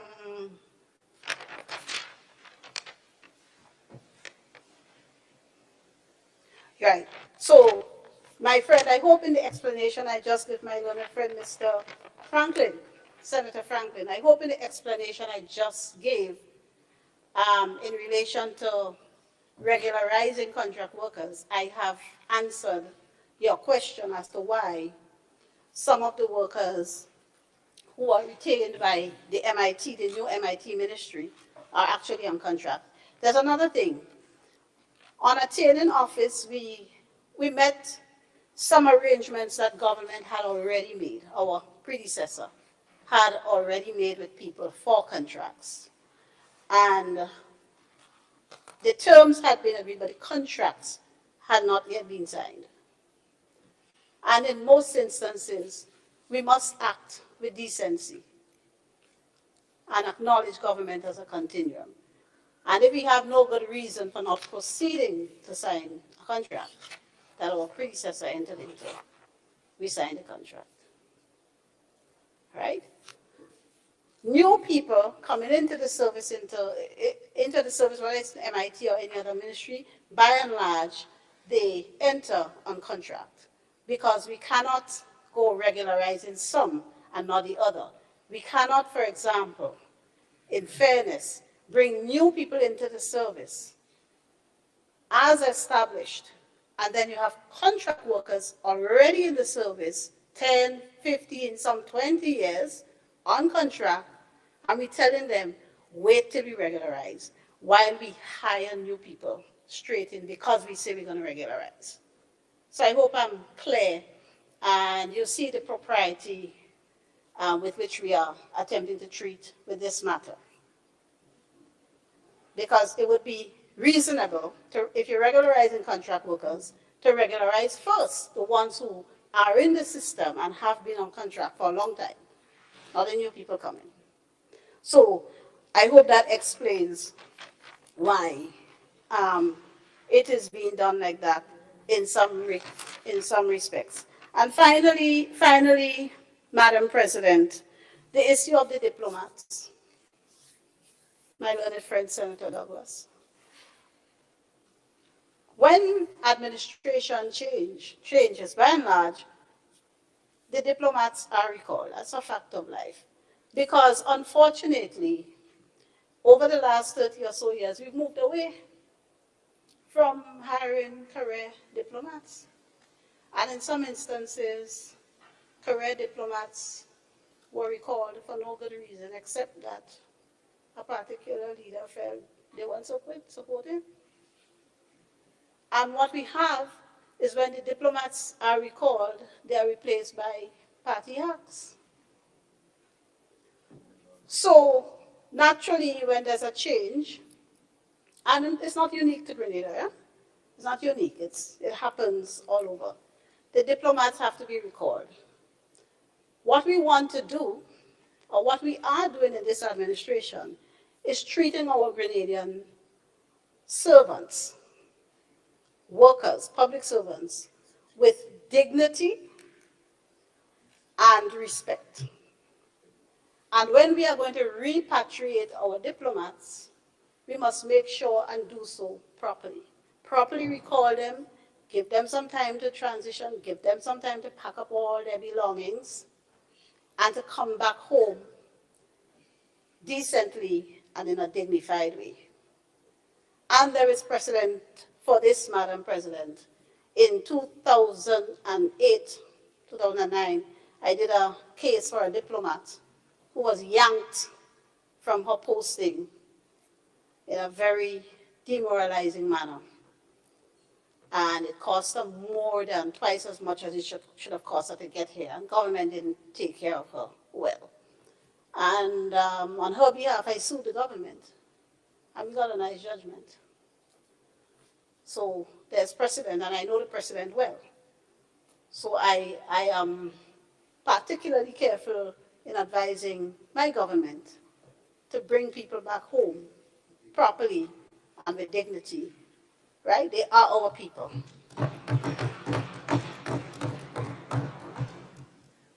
So that's why it will cost some money. Some of them being out long, they have a whole house. Some of them have all the furniture, this, that. Some of them have to come in a container, a small container. So it's actually costly, and the cost of travel, as you know, has gone up a lot. Yeah, well, we have some foreigners. We ain't paying money for them, though.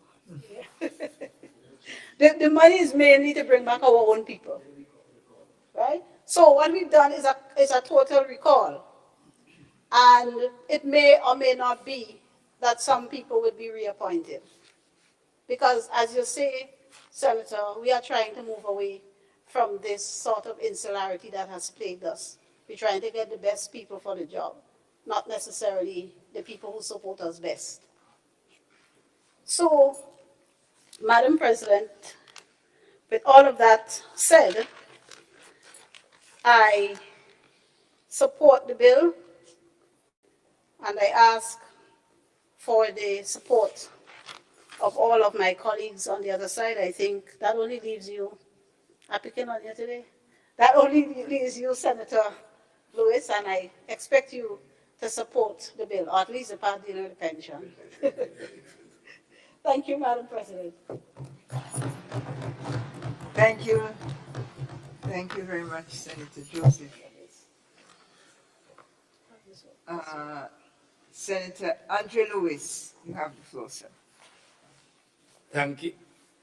Thank you very much, Madam President. And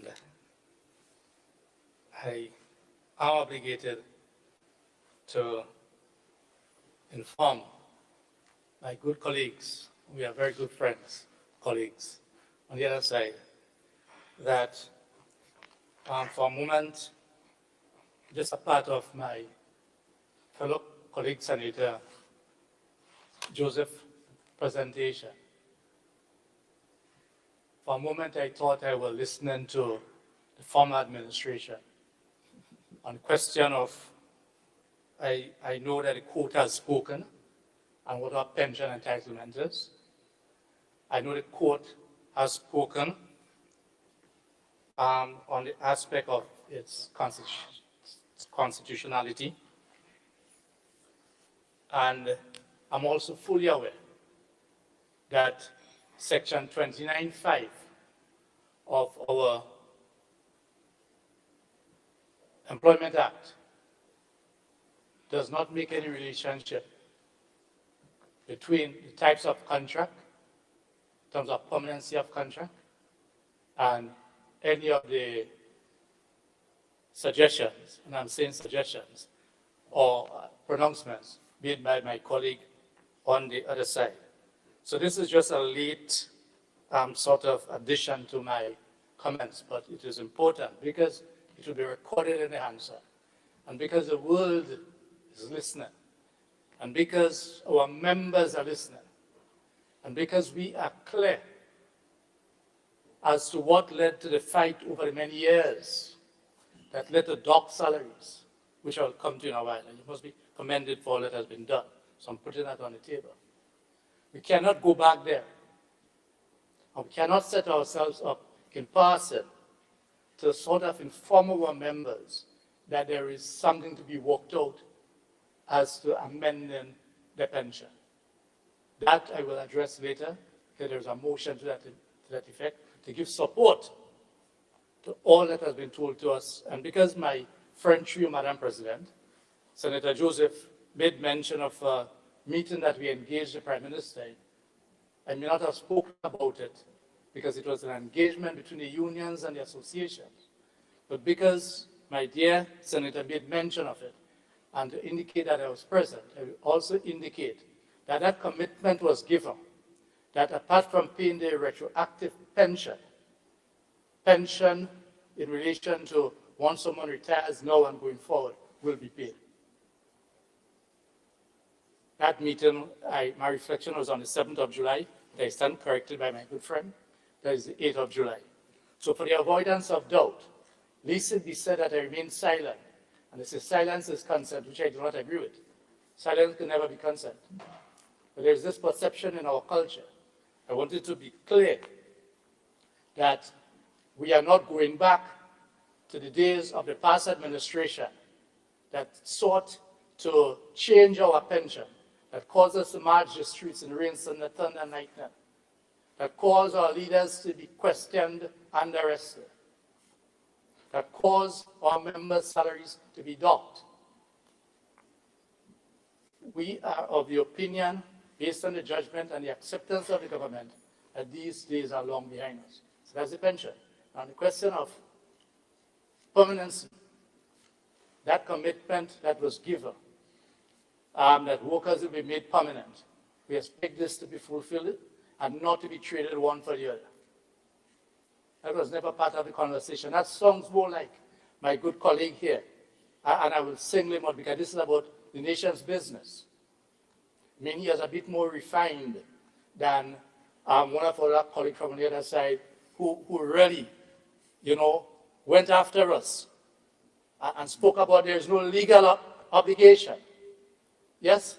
And we are doing what is right. And go to court. We were told go to court by the then administration. Go to court. We have done that, and we are very happy that we have a judgment in our favor.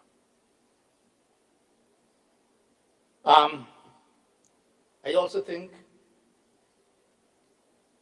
it is quite feasible to make a number of workers permanent, especially, and we can start in bites, for instance, in the healthcare, as our nurses.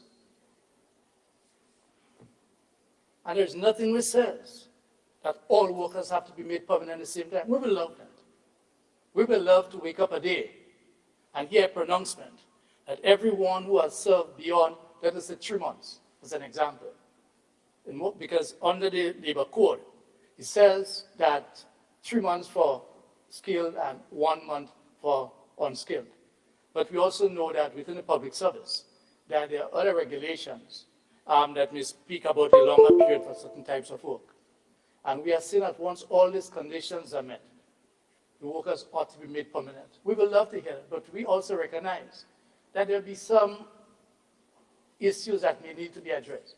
But there is no justification that can be given in our view as to why our nurses in particular cannot be made permanent. The same cry that we made in the past as to how the security forces have been treated in terms of police officers, for instance. There was no application of the attrition policy to our security forces. And if we were to treat our healthcare professionals in the same level as we treat our security forces, and I really do believe you, through you, Madam President, that our senator here in charge of health and the others are committed to our healthcare professionals. I'm seeing that we can take a small bite and start. And it will give a commitment to our members, to our healthcare professionals, that you have security of tenure. This is something that has burned us. And to be hearing right now that there is some kind of conditionality telling me that I will have to give up something in order to get the workers permanent. I do not want to conclude, but I'm saying that for a moment I was wondering if I was listening, or if there was no change in administration, to be quite frank with you. Having said that, on the question of the pension in the supplementary bill, the $60 million, that is heartily welcome. As we speak, it is quite possible, subject to correction, and it would not be much far off, that it may be roughly 400 people thereabout. 400, give or take, you may have, in terms of your attractive pension, and you may have a number of people who died during that period, I think might be 85 to now. And if we're speaking about 60 million, if we were to use it on an average basis, it speaks about roughly $150,000 per person.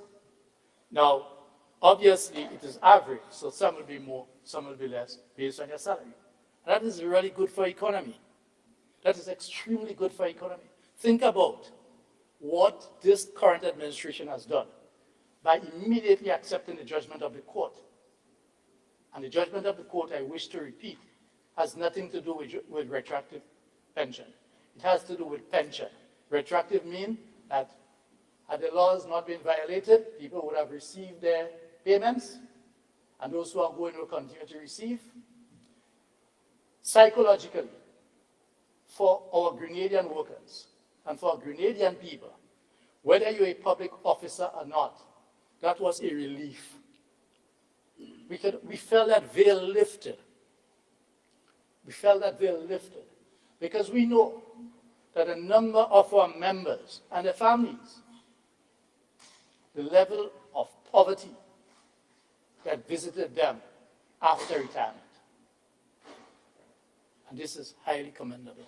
We look forward with high levels of anticipation that come the 30th of November, once these monies have been paid, what it will mean for economy. What it will mean for, as I said, the psychological makeup of our people. But I want to go further, through you, Madam President, and use this opportunity to ask us as leaders, to ask us in the labor movement, to ask the government, to ask the opposition, to ask all of us, to counsel our people. Because when this money comes into our hand, especially because we are working class, many times we are not accustomed to this kind of money in our hands, and we tend to believe that money can't finish. And I'll give you an example through you, Madam President. Just bear with me one moment. Only last week, we were engaged in those sort of discussions.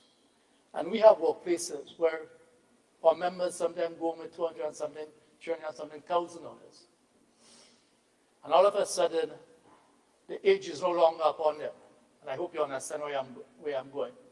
They are no longer elderly. They get young. And things that they wanted, They think that that money can get everything. And we have seen it, Madam President, where sometimes within 6 months to a year, $200 and something thousand, $100 something thousand disappears. And they walk up our union steps asking for assistance. And we have to try to assist. So I'm making this call for us in the labor movement to engage our members in terms of money management. There are a number of unions that has already been doing that over the years, that where we get the age of our members, and in the last 5 years, leading up to retirement, we engage them into pre-retirement and money management. But we know that this is a short period, because the decision to pay, or the court ruling came at the end of March 29th or 30th. And therefore, there isn't that long period of time for those sort of engagement. But we know that we ought to be doing it, and therefore we are calling our members to be extremely,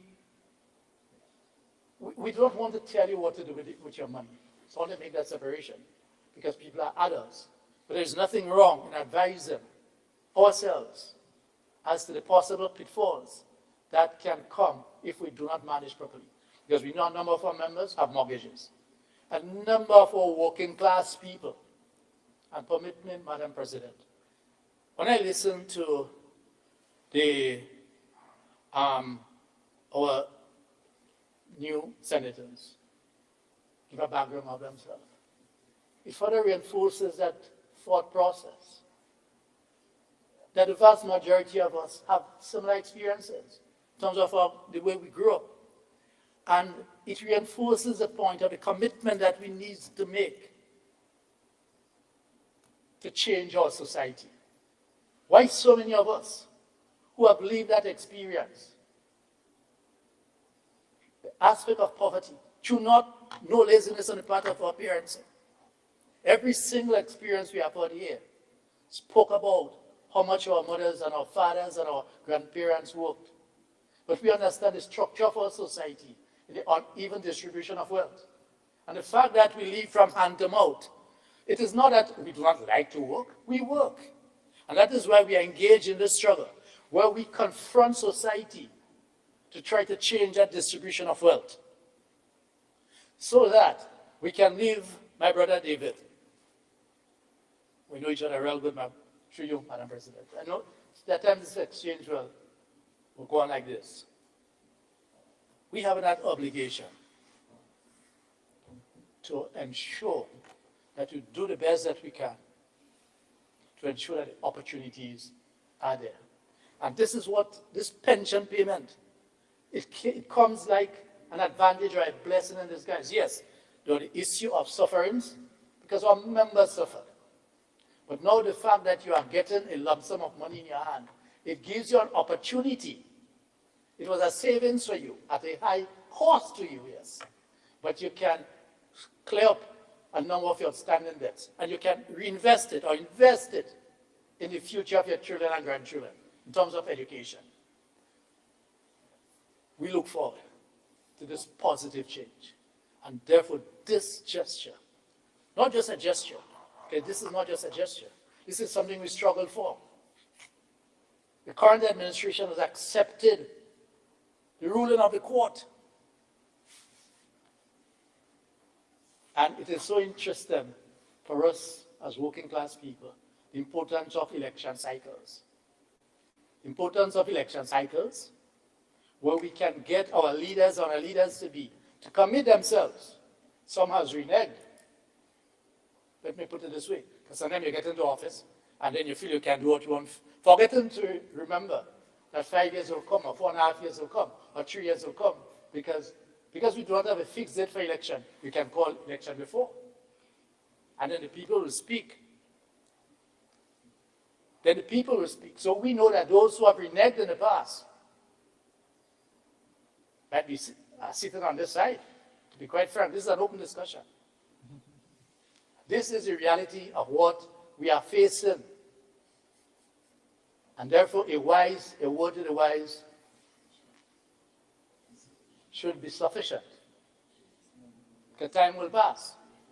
But I am in the moment, and I'm not worried about tomorrow. at this moment. What I'm speaking of is the aspect of the 60 million and the continuation of our members as they retire to receive their pensionable benefits. That is really, really, really commendable. And for the record's sake, once again, this is not a favor. This is something we struggle for. This is the fight to respect our Constitution.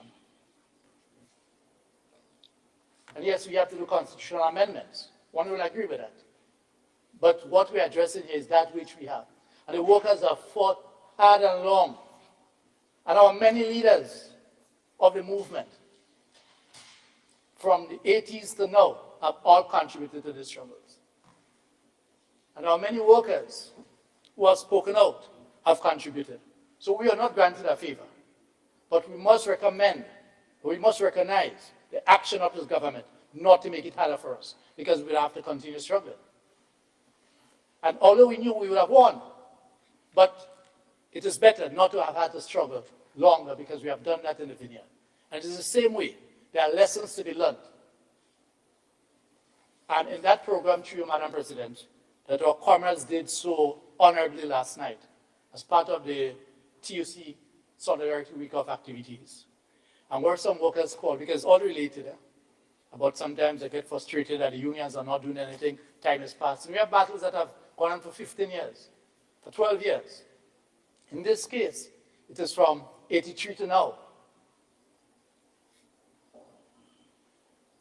But look at it. Look at the most recent example.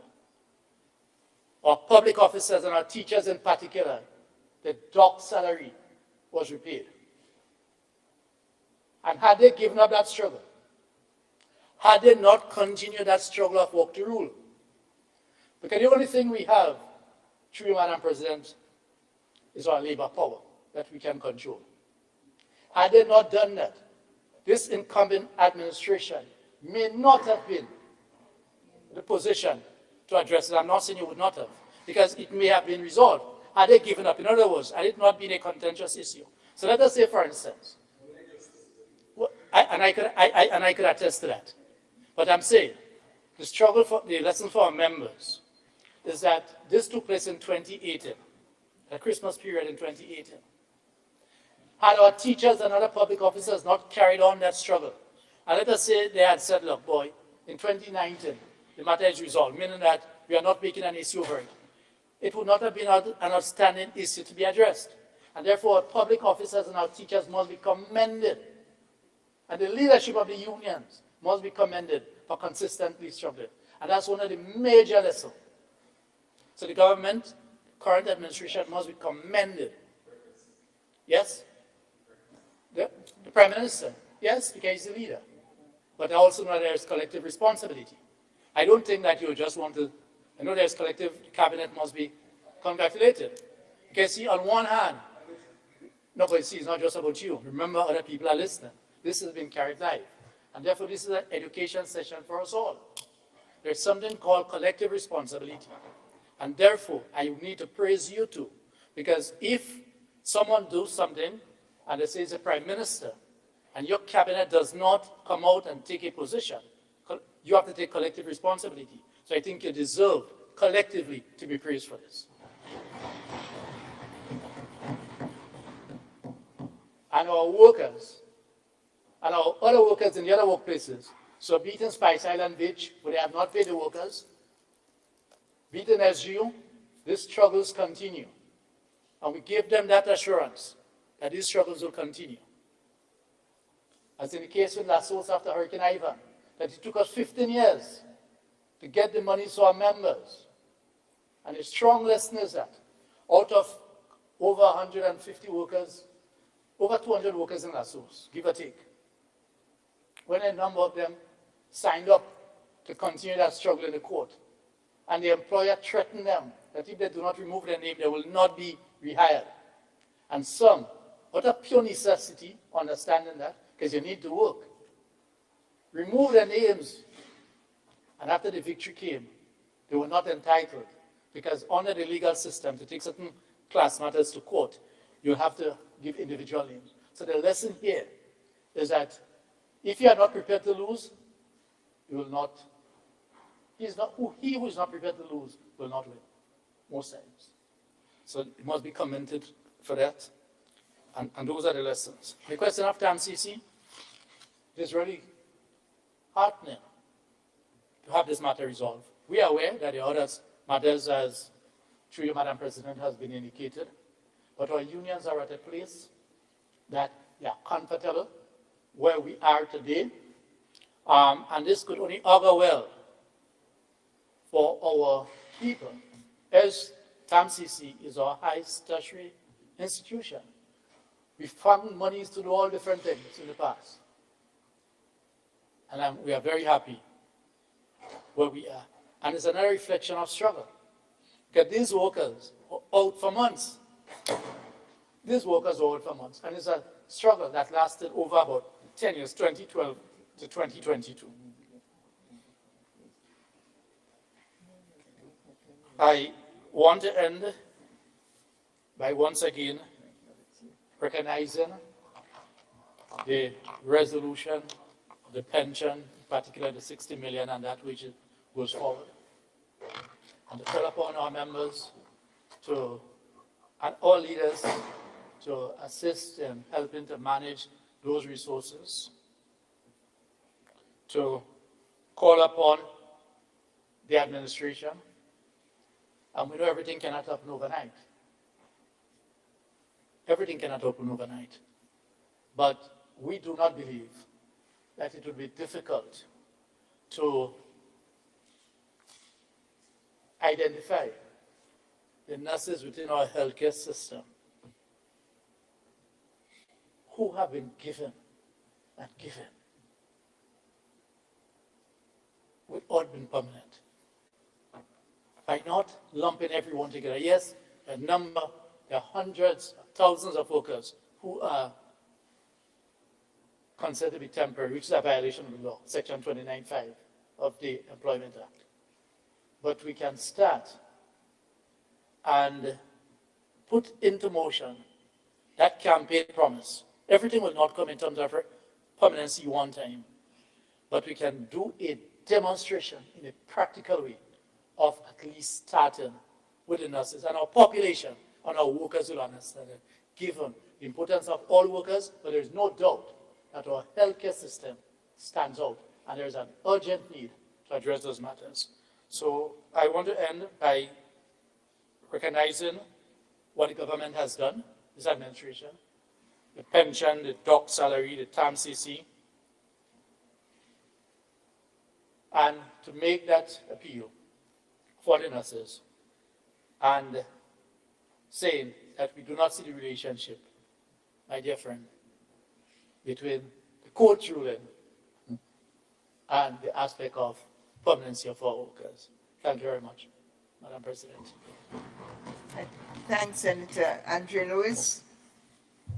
And I want the Honorable Leader of Government Business, Senator Thomas. Madam President, I rise just to make some concluding statement on the matter. And I'm very happy and I want to commend my colleagues for supporting the bill and also my colleagues on the other side for expressing their support also in a tangible way. And I think it's a good demonstration to the Grenadian public that we are prepared to work together. I have recorded some of the concerns raised, and my good friends here have also responded to some of the concerns. I want to assure my good friend Senator Cox that in no way I try to bash the past administration for appropriation bills. I know it's a customary thing. If ever I came across in that manner, it was no intention of me in doing so, because I understand the need and the urgency of situations like that.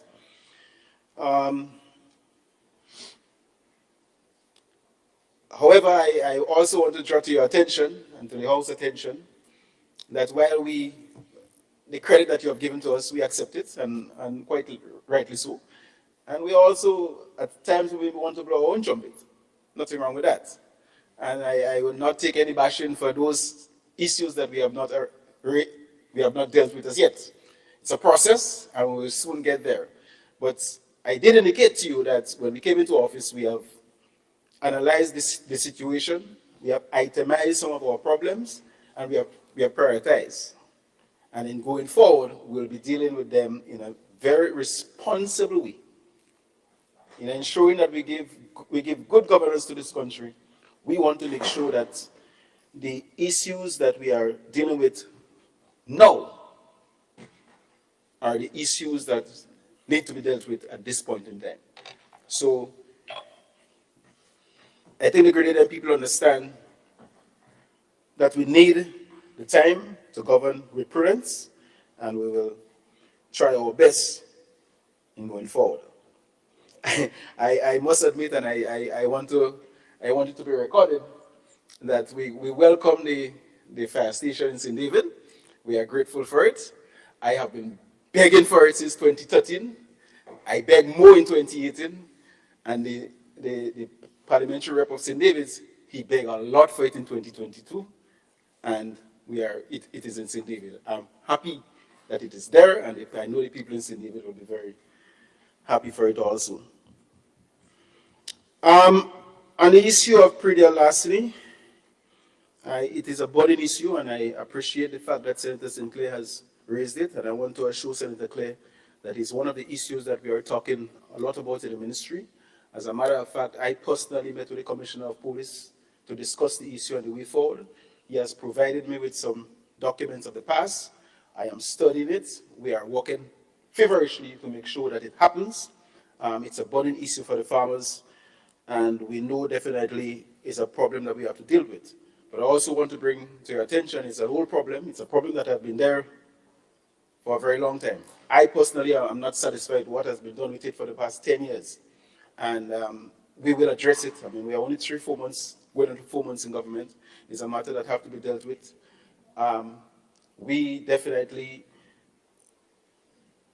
know for a fact that the problem didn't start in June, and we will not be able to answer it now. But I appreciate your comments, and I'm hoping that at some point in time we'll be able to sit down and put something together, because we are working in the interest of the farmers, and they need that assistance quite likely.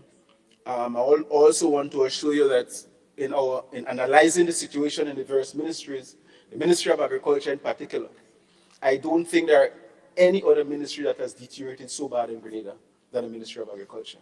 Out of 10 departments, we are missing 7 heads. And you could understand when you don't have a head leading a process, what can happen there. It is not easy to fill those positions, as one may think, especially when we are working under the principle of wrong pegs for wrong holes and square pegs for square holes. If we are doing that, it means that we just cannot handpick people and just place in positions. The human resources that we need in many of those ministries is just not available, or you cannot find them now. There are a lot of people unemployed, but we have to recognize our education system also will be looking at the whole question of making people employable. It's not only being unemployed, but you have to be employable. And we will be spending a lot of money in making sure that our Grenadian people can take up the jobs that are available in those instances. So we do have the job is great in managing our country, but I think our government is up to it, and we are ready to govern. And Madam President, I hope that with the approval of this bill, for the next couple of months, we will demonstrate what we are really made of and what our real plans for this country in terms of going forward. So once again, I thank you very much, and I hope that you will, the next time we are back here, you will be able to give the government some more credit for the good work that they are doing. I thank you. I thank the Honorable Senator Adrian Thomas, Leader of Government Business, and your team for proposing, supporting, and clarifying matters in relation to the proposed Supplementary Appropriation Act. And I would like to thank the other side for seeking clarifications, raising the, what one can call perhaps the doctrine of necessity on some proposals and projects, including the diplomats, and, asking to help look around the budget for savings and unspent funds and so on. So I think it's been a healthy debate that can help both sides understand more as well as do deeper analysis. And I think it just makes for a stronger administration of the legislation were it to be enacted. Having said that, I think we can now go to the question. So, honorable members, the question proposed is that whereas it is necessary to provide for the services of the state of Grenada for the year 2022 by means of a Supplementary Appropriation Act, be it resolved that Supplementary Appropriation Act 2022 for the period 1st of January to 31st December 2022 be approved.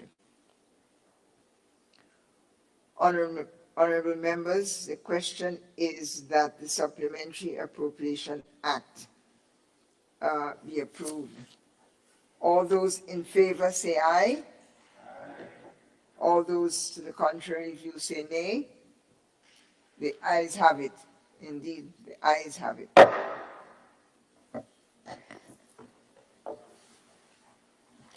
Item 15, bills.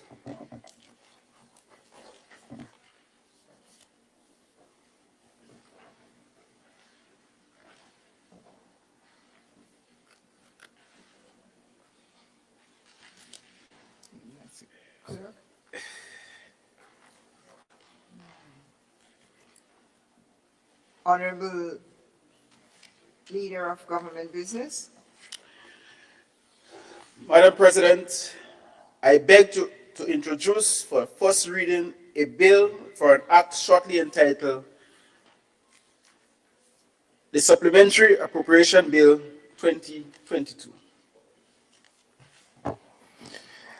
An act to appropriate an additional sum of $194,702,991 Eastern Caribbean currency to the service of the state of Grenada for the fiscal year 1st January to 31st December 2022, shortly entitled Supplementary Appropriation Bill 2022.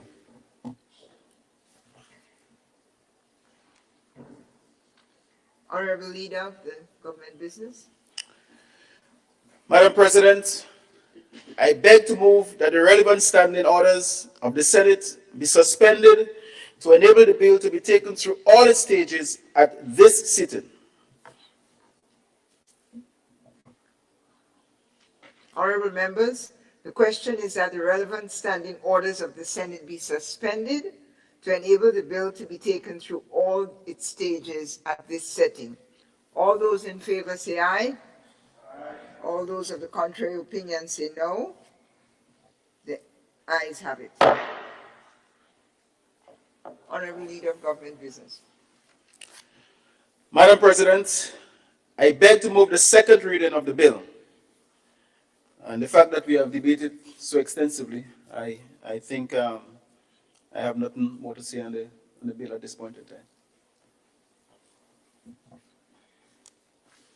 Honorable members, the question is that the bill be read a second time, and all those who are of that opinion say aye. All those of the contrary opinion say no. The ayes have it.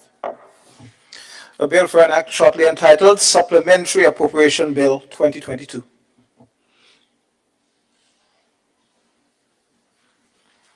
Honorable Adrian Thomas. Madam President, I beg to move the third reading of the bill.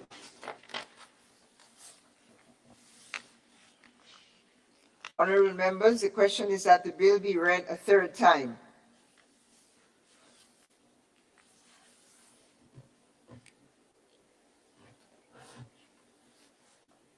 Discussion?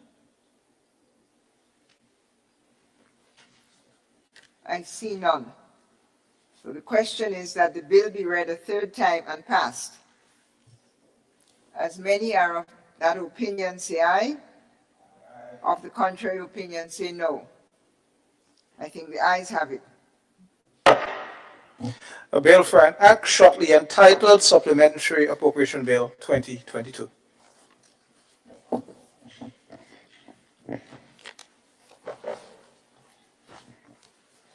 Item 16, public business.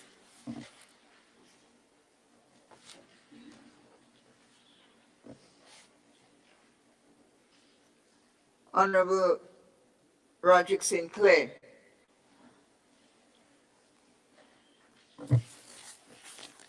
Thank you, Madam President. I stand to present one of my motions that I have before the House. Something is wrong in my mic. Yeah. Maybe I need some more renewable energy. Okay, so the act, so not the act, sorry, it's the motion. So it's a motion on the need for government to increase its emphasis on intellectual property, related treaties, and associated laws to benefit agriculture and fisheries. That is the motion. And it reads, whereas intellectual property in agriculture and fisheries stand to bring increased economic benefits to Grenada, and whereas despite the potential to increase the contribution agriculture and fisheries of Grenada's GDP, there is need for greater trust for the ascension of the relevant treaties and enactment of relevant laws. It goes to read, be it resolved that the Senate support the request for the governing administration to, one, prioritize and implement the relevant IP-related agriculture and fisheries treaties and associated laws that stands to increase Grenada's agriculture and fisheries contribution to the GDP, gross domestic product. And two, to act urgently and act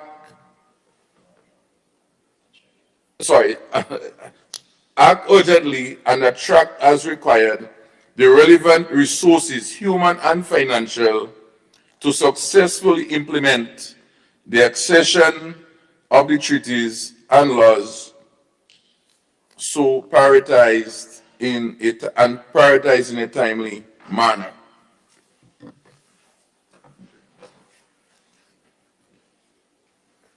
Thank you, Senator St. Clair. Honorable members, the motion is, as read by Senator St. Clair. Let me read the. Thank you. The motion needs to be seconded. Thank you very much, Madam President. Lewis? I stand to second the motion as moved by Honorable St. Clair. Thank you. Motion is seconded. Now we proceed with discussion. Honorable Adrian Thomas.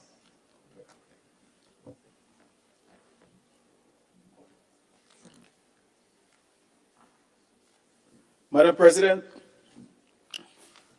I must confess that I'm not very clear in terms of where the senator is going with the motion. I am very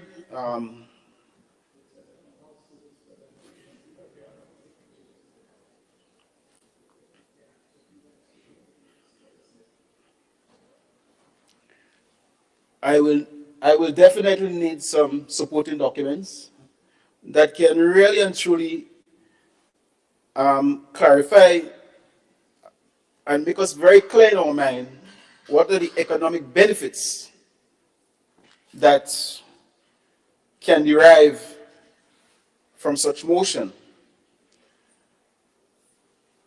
The senator has not really and truly identified the relevant treaties that he's talking about. I don't know what the relevant treaties are. And I guess, which I don't want to, that the enactment of the relevant laws, what is he really talking about? I know he's referencing agriculture and fisheries, but I would have liked those issues to be clarified before I can, on behalf of the government, stand and really support this motion. And because we need all this clarification, Madam President, I want to ask that the Senate defer this motion for the next sitting.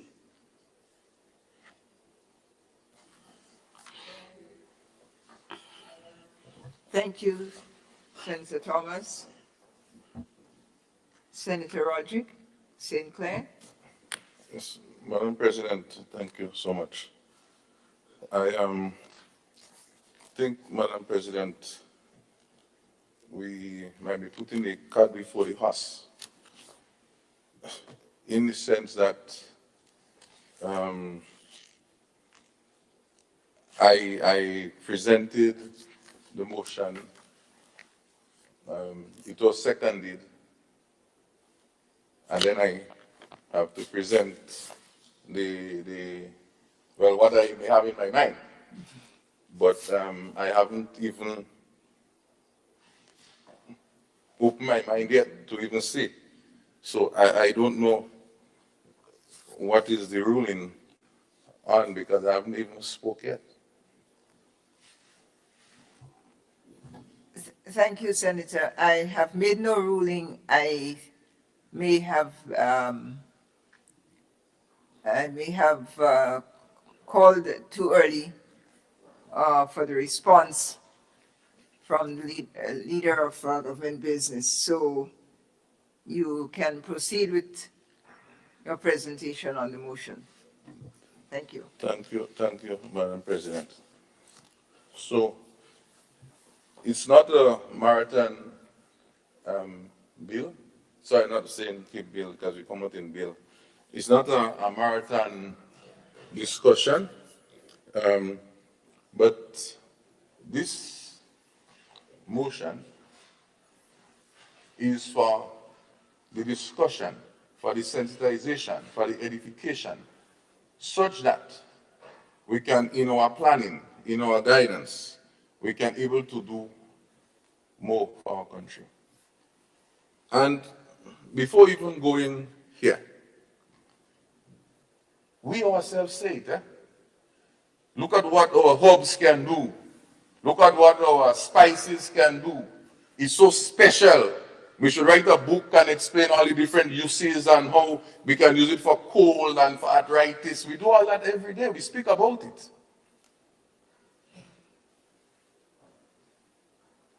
This is what this bill is talking about. It's talking about how do we in Grenada, how does whoever is in charge of this country, how we as legislators help to protect what our people are talking about. So when the folks with the pity bomb and the Karaili and whatever it is, and even other things that we have not even discovered yet, how do we protect this? If there are no laws and regulations to protect those, it's free for all. I remember as a little boy, there was this guy coming around collecting only butterflies with a little, first time I saw it, like a little net, and he's collecting. I was a little boy. Heaven knows what he have done with this. Heaven knows how much money he has made. And we sit here happy. Not that we didn't know, and maybe up to now, not that we don't know. But it's because we don't have regulations, we don't have laws. We're not protecting our own heritage. And this is what this is about. It is about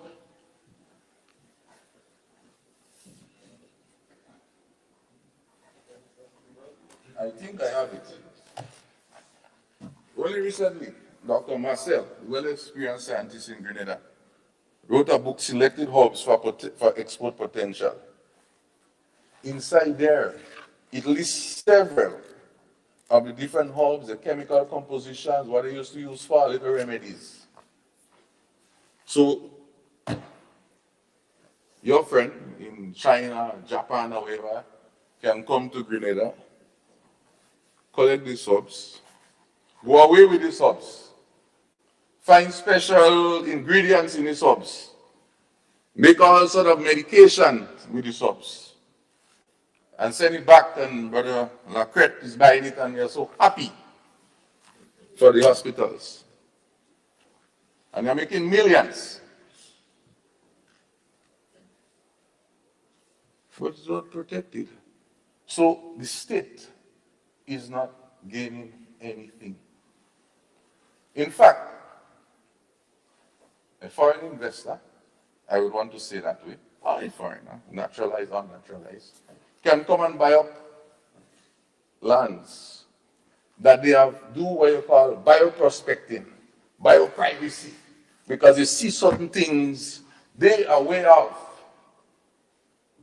and they buy up this place, or maybe lease this place, and they can extract our resource because they are private property now, and you don't know what is happening. Do we have an inventory of these things? Do we know how much? Do we know the value of these assets? This is what this is speaking about. It is saying, let us put laws, let us put regulations in place so that we can protect. So that, for example, the folks in Munich who does this foreign years, in all the only fancy way, and we say, it's so nice. It's not protected. That tradition is not protected. So this call is a call whereby we can able to protect those things. There are laws and regulations. We are saying, for example, our cocoa and our nutmeg is so special. But what is preventing someone from taking it, extracting chemicals and make all sorts of different products throughout the world? And we get happy. We have this special cinnamon, a special this. Similarly, if you go into the sea, or you go into any place, in fact, I learned recently, even this thermal project that we are doing, they identify some special species, maybe only in the world, that is there. So, this is what we're talking about. Our Grenada dove, of course, is protected. It's protected. So, there are a few treaties, a few acts, and so on we can speak about, Madam President. I don't want to go into it, it's not a big lecture, academic lecture. I'm just sharing for edification and for us to be able to bear those things in mind. Now, for me, the most familiar one I'm familiar with in Grenada is called geographic indication. That is international.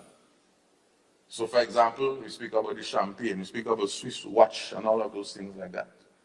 They are special because they are done in a certain way.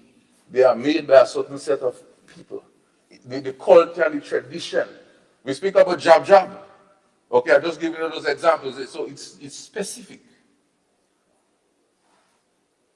But anybody can, if you don't protect it, anyone can go and say, well, this is fine. But you say, this is Munich farine. It's done in a special way. There is a code of practice that the regulations will protect those things. So whoever tried to do it, they will have problems. The issue about some of these is that, for example, the geographic indication, sometime in 2013, somewhere, I think there was a draft. And then I think there was another strategy sometime in 2015. But nothing else has happened to it. We're not saying that it taking long, but all we're saying is that it is important.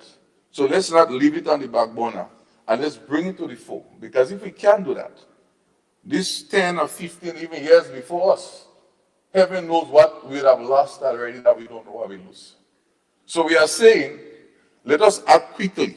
So why is this we want to increase this and plant more of this? We may have resources that we have here already, that if by just protecting it, we can be saved. So for example,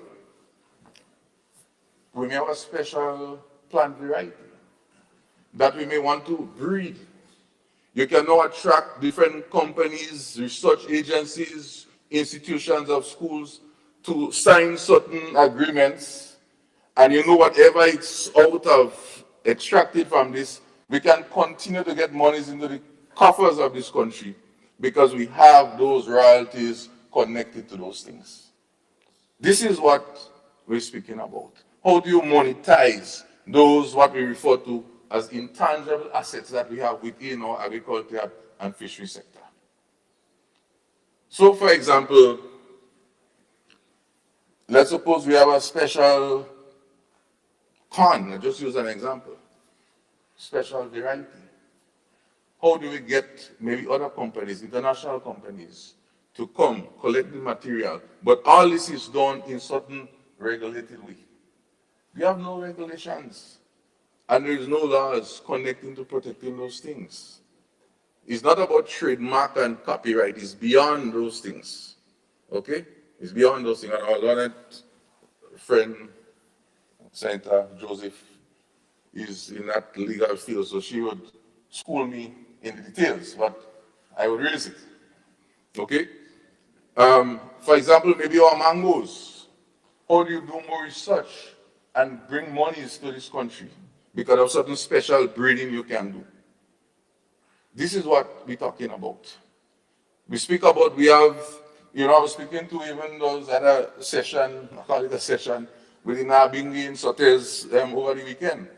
And they were speaking about how our weed and marijuana is so different and special that even as we try to move in the commercialization of marijuana, or the decriminalization, whichever it goes, that we don't get no kind of foreign weed come into the country unnecessarily and interfere with what we have. So they themselves already see the need for this protection. So this is not something that's in question you don't only get up and dream.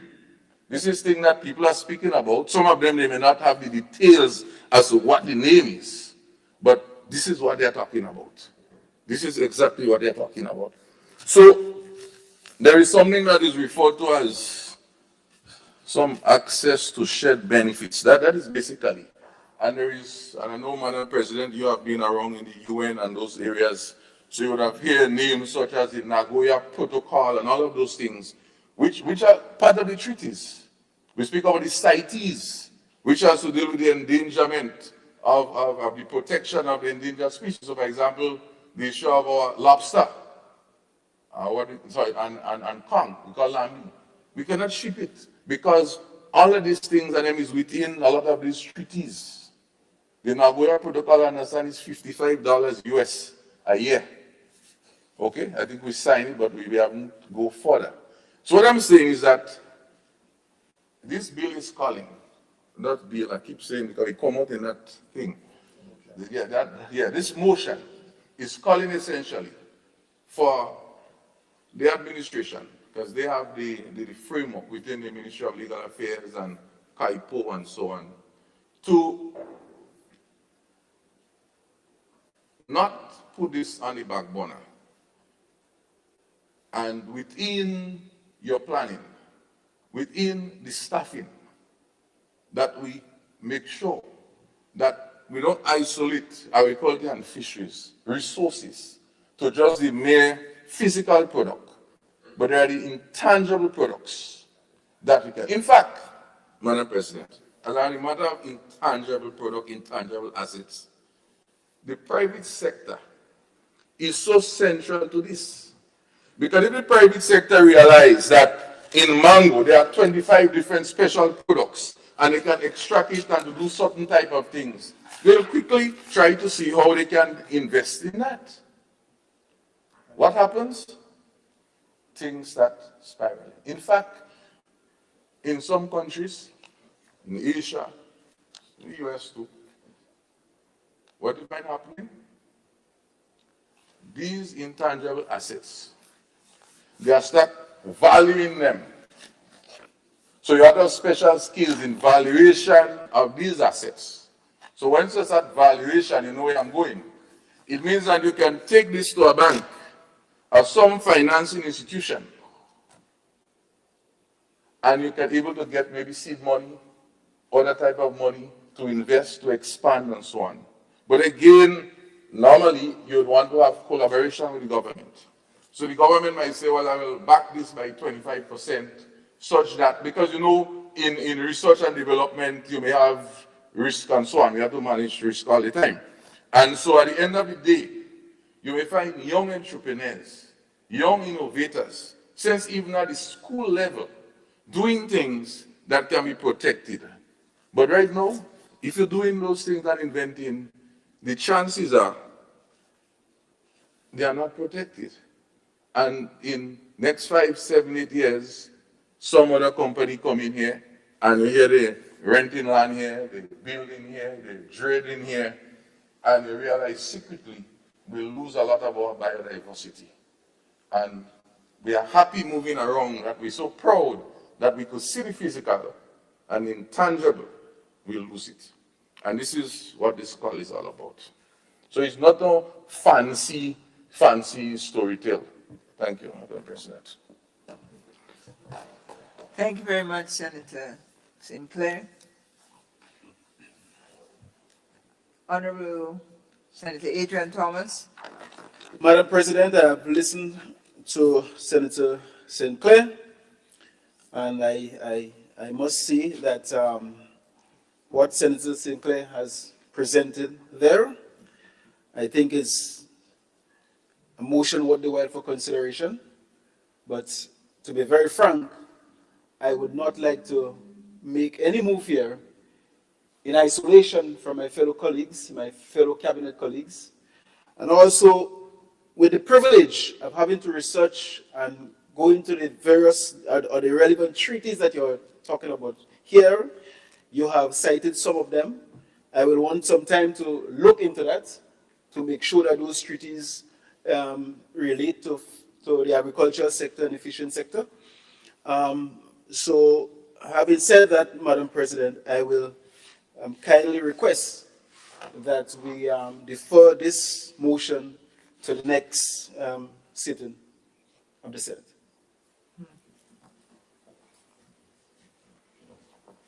Thank you, Senator Thomas. Senator Sinclair, would you wish to respond? Oh, there is a request for the floor.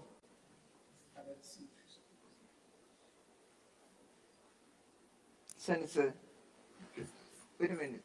Senator Joseph. Madam President, I rise to support the request made by my learned colleague, leader of government business, that the motion or further debate on the motion be deferred to a later date.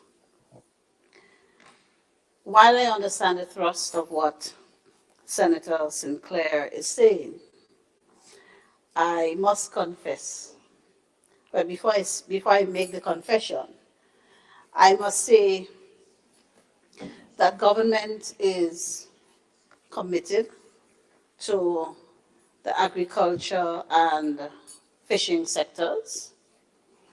Government is committed to taking any steps that will enhance productivity in those sectors and maximize the benefits that can be derived from those sectors.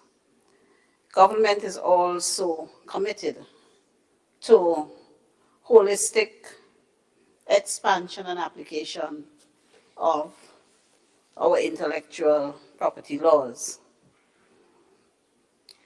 But at the same time, the motion as it is presented will create some difficulty in supporting without further clarification, even some amendments to the motion. And so I think a deferment will afford both the presenter of the motion and those of us who are asked to consider the motion time on the one hand to refine the motion so that we know exactly what protocols and treaties we are going to call on government to accede to, and precisely what intellectual property benefits to agriculture and fisheries will accrue from ascension to those treaties and passing of those laws. Because I listened to the learned senator, and I must confess I hear a combination of things being said, some of which do not touch and connect with intellectual property. Some of which cannot be protected under intellectual property laws, but may be protected under some other kind of law.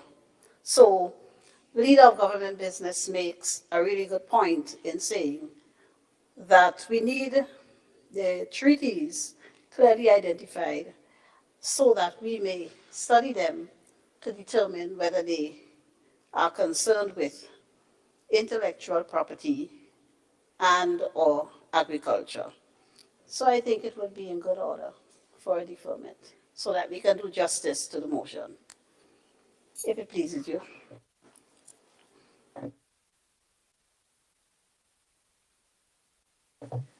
Thank you, Senator Joseph. I think I skipped a step. The clerk is reminding me that let me go back and propose the question.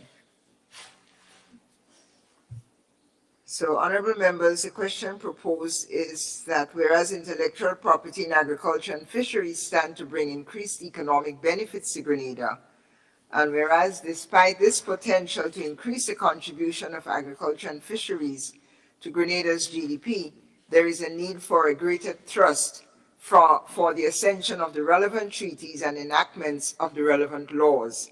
Be it resolved, therefore, that the Senate support this request for the governing administration to 1. Prioritize relevant and implement the IPI-related agricultural and fisheries treaties and associated laws that stand to increase Grenada's agriculture and fisheries contribution to GDP. 2. Act urgently and attract, as is required, the relevant resources, both human and financial, to successfully implement the accession of the treaties and laws so prioritized in a timely manner.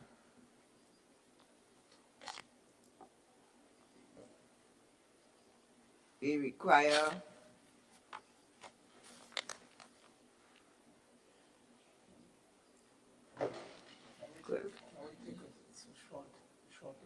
short break. Okay.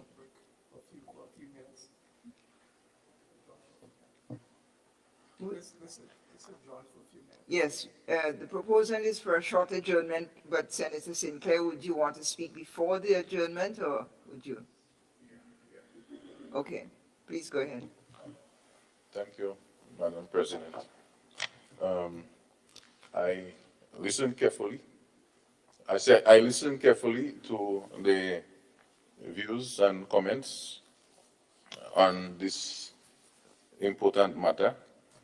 And whilst you may not have a specific, it really cannot provide a specific.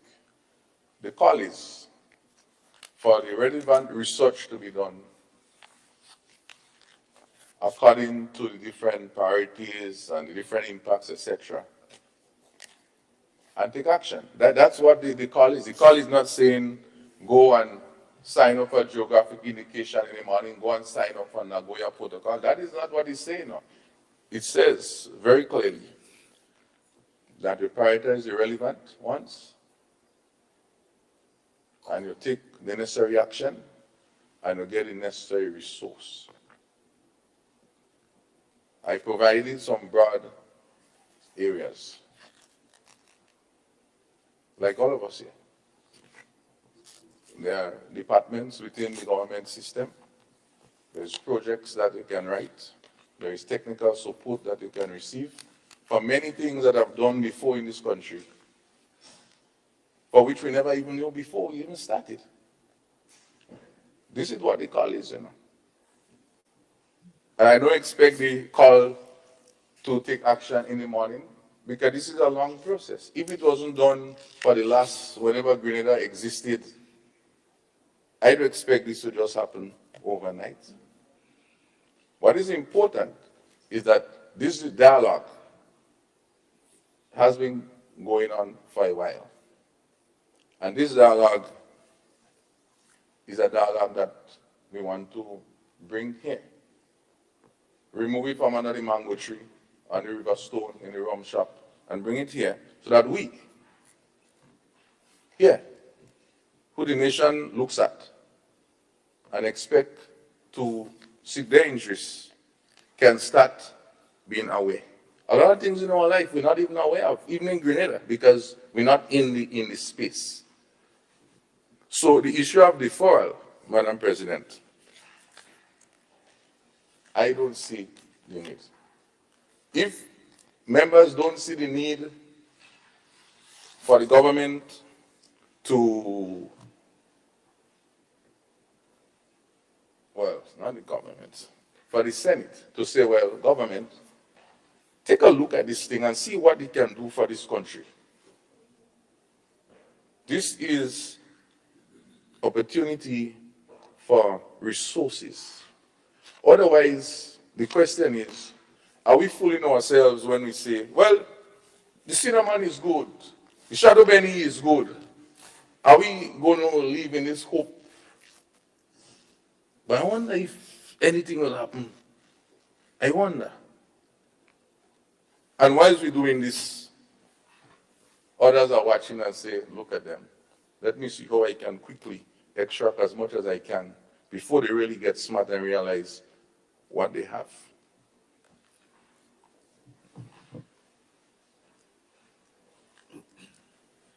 I thank the senator. And we have a 5 to 10 minute recess, no more. Thank you.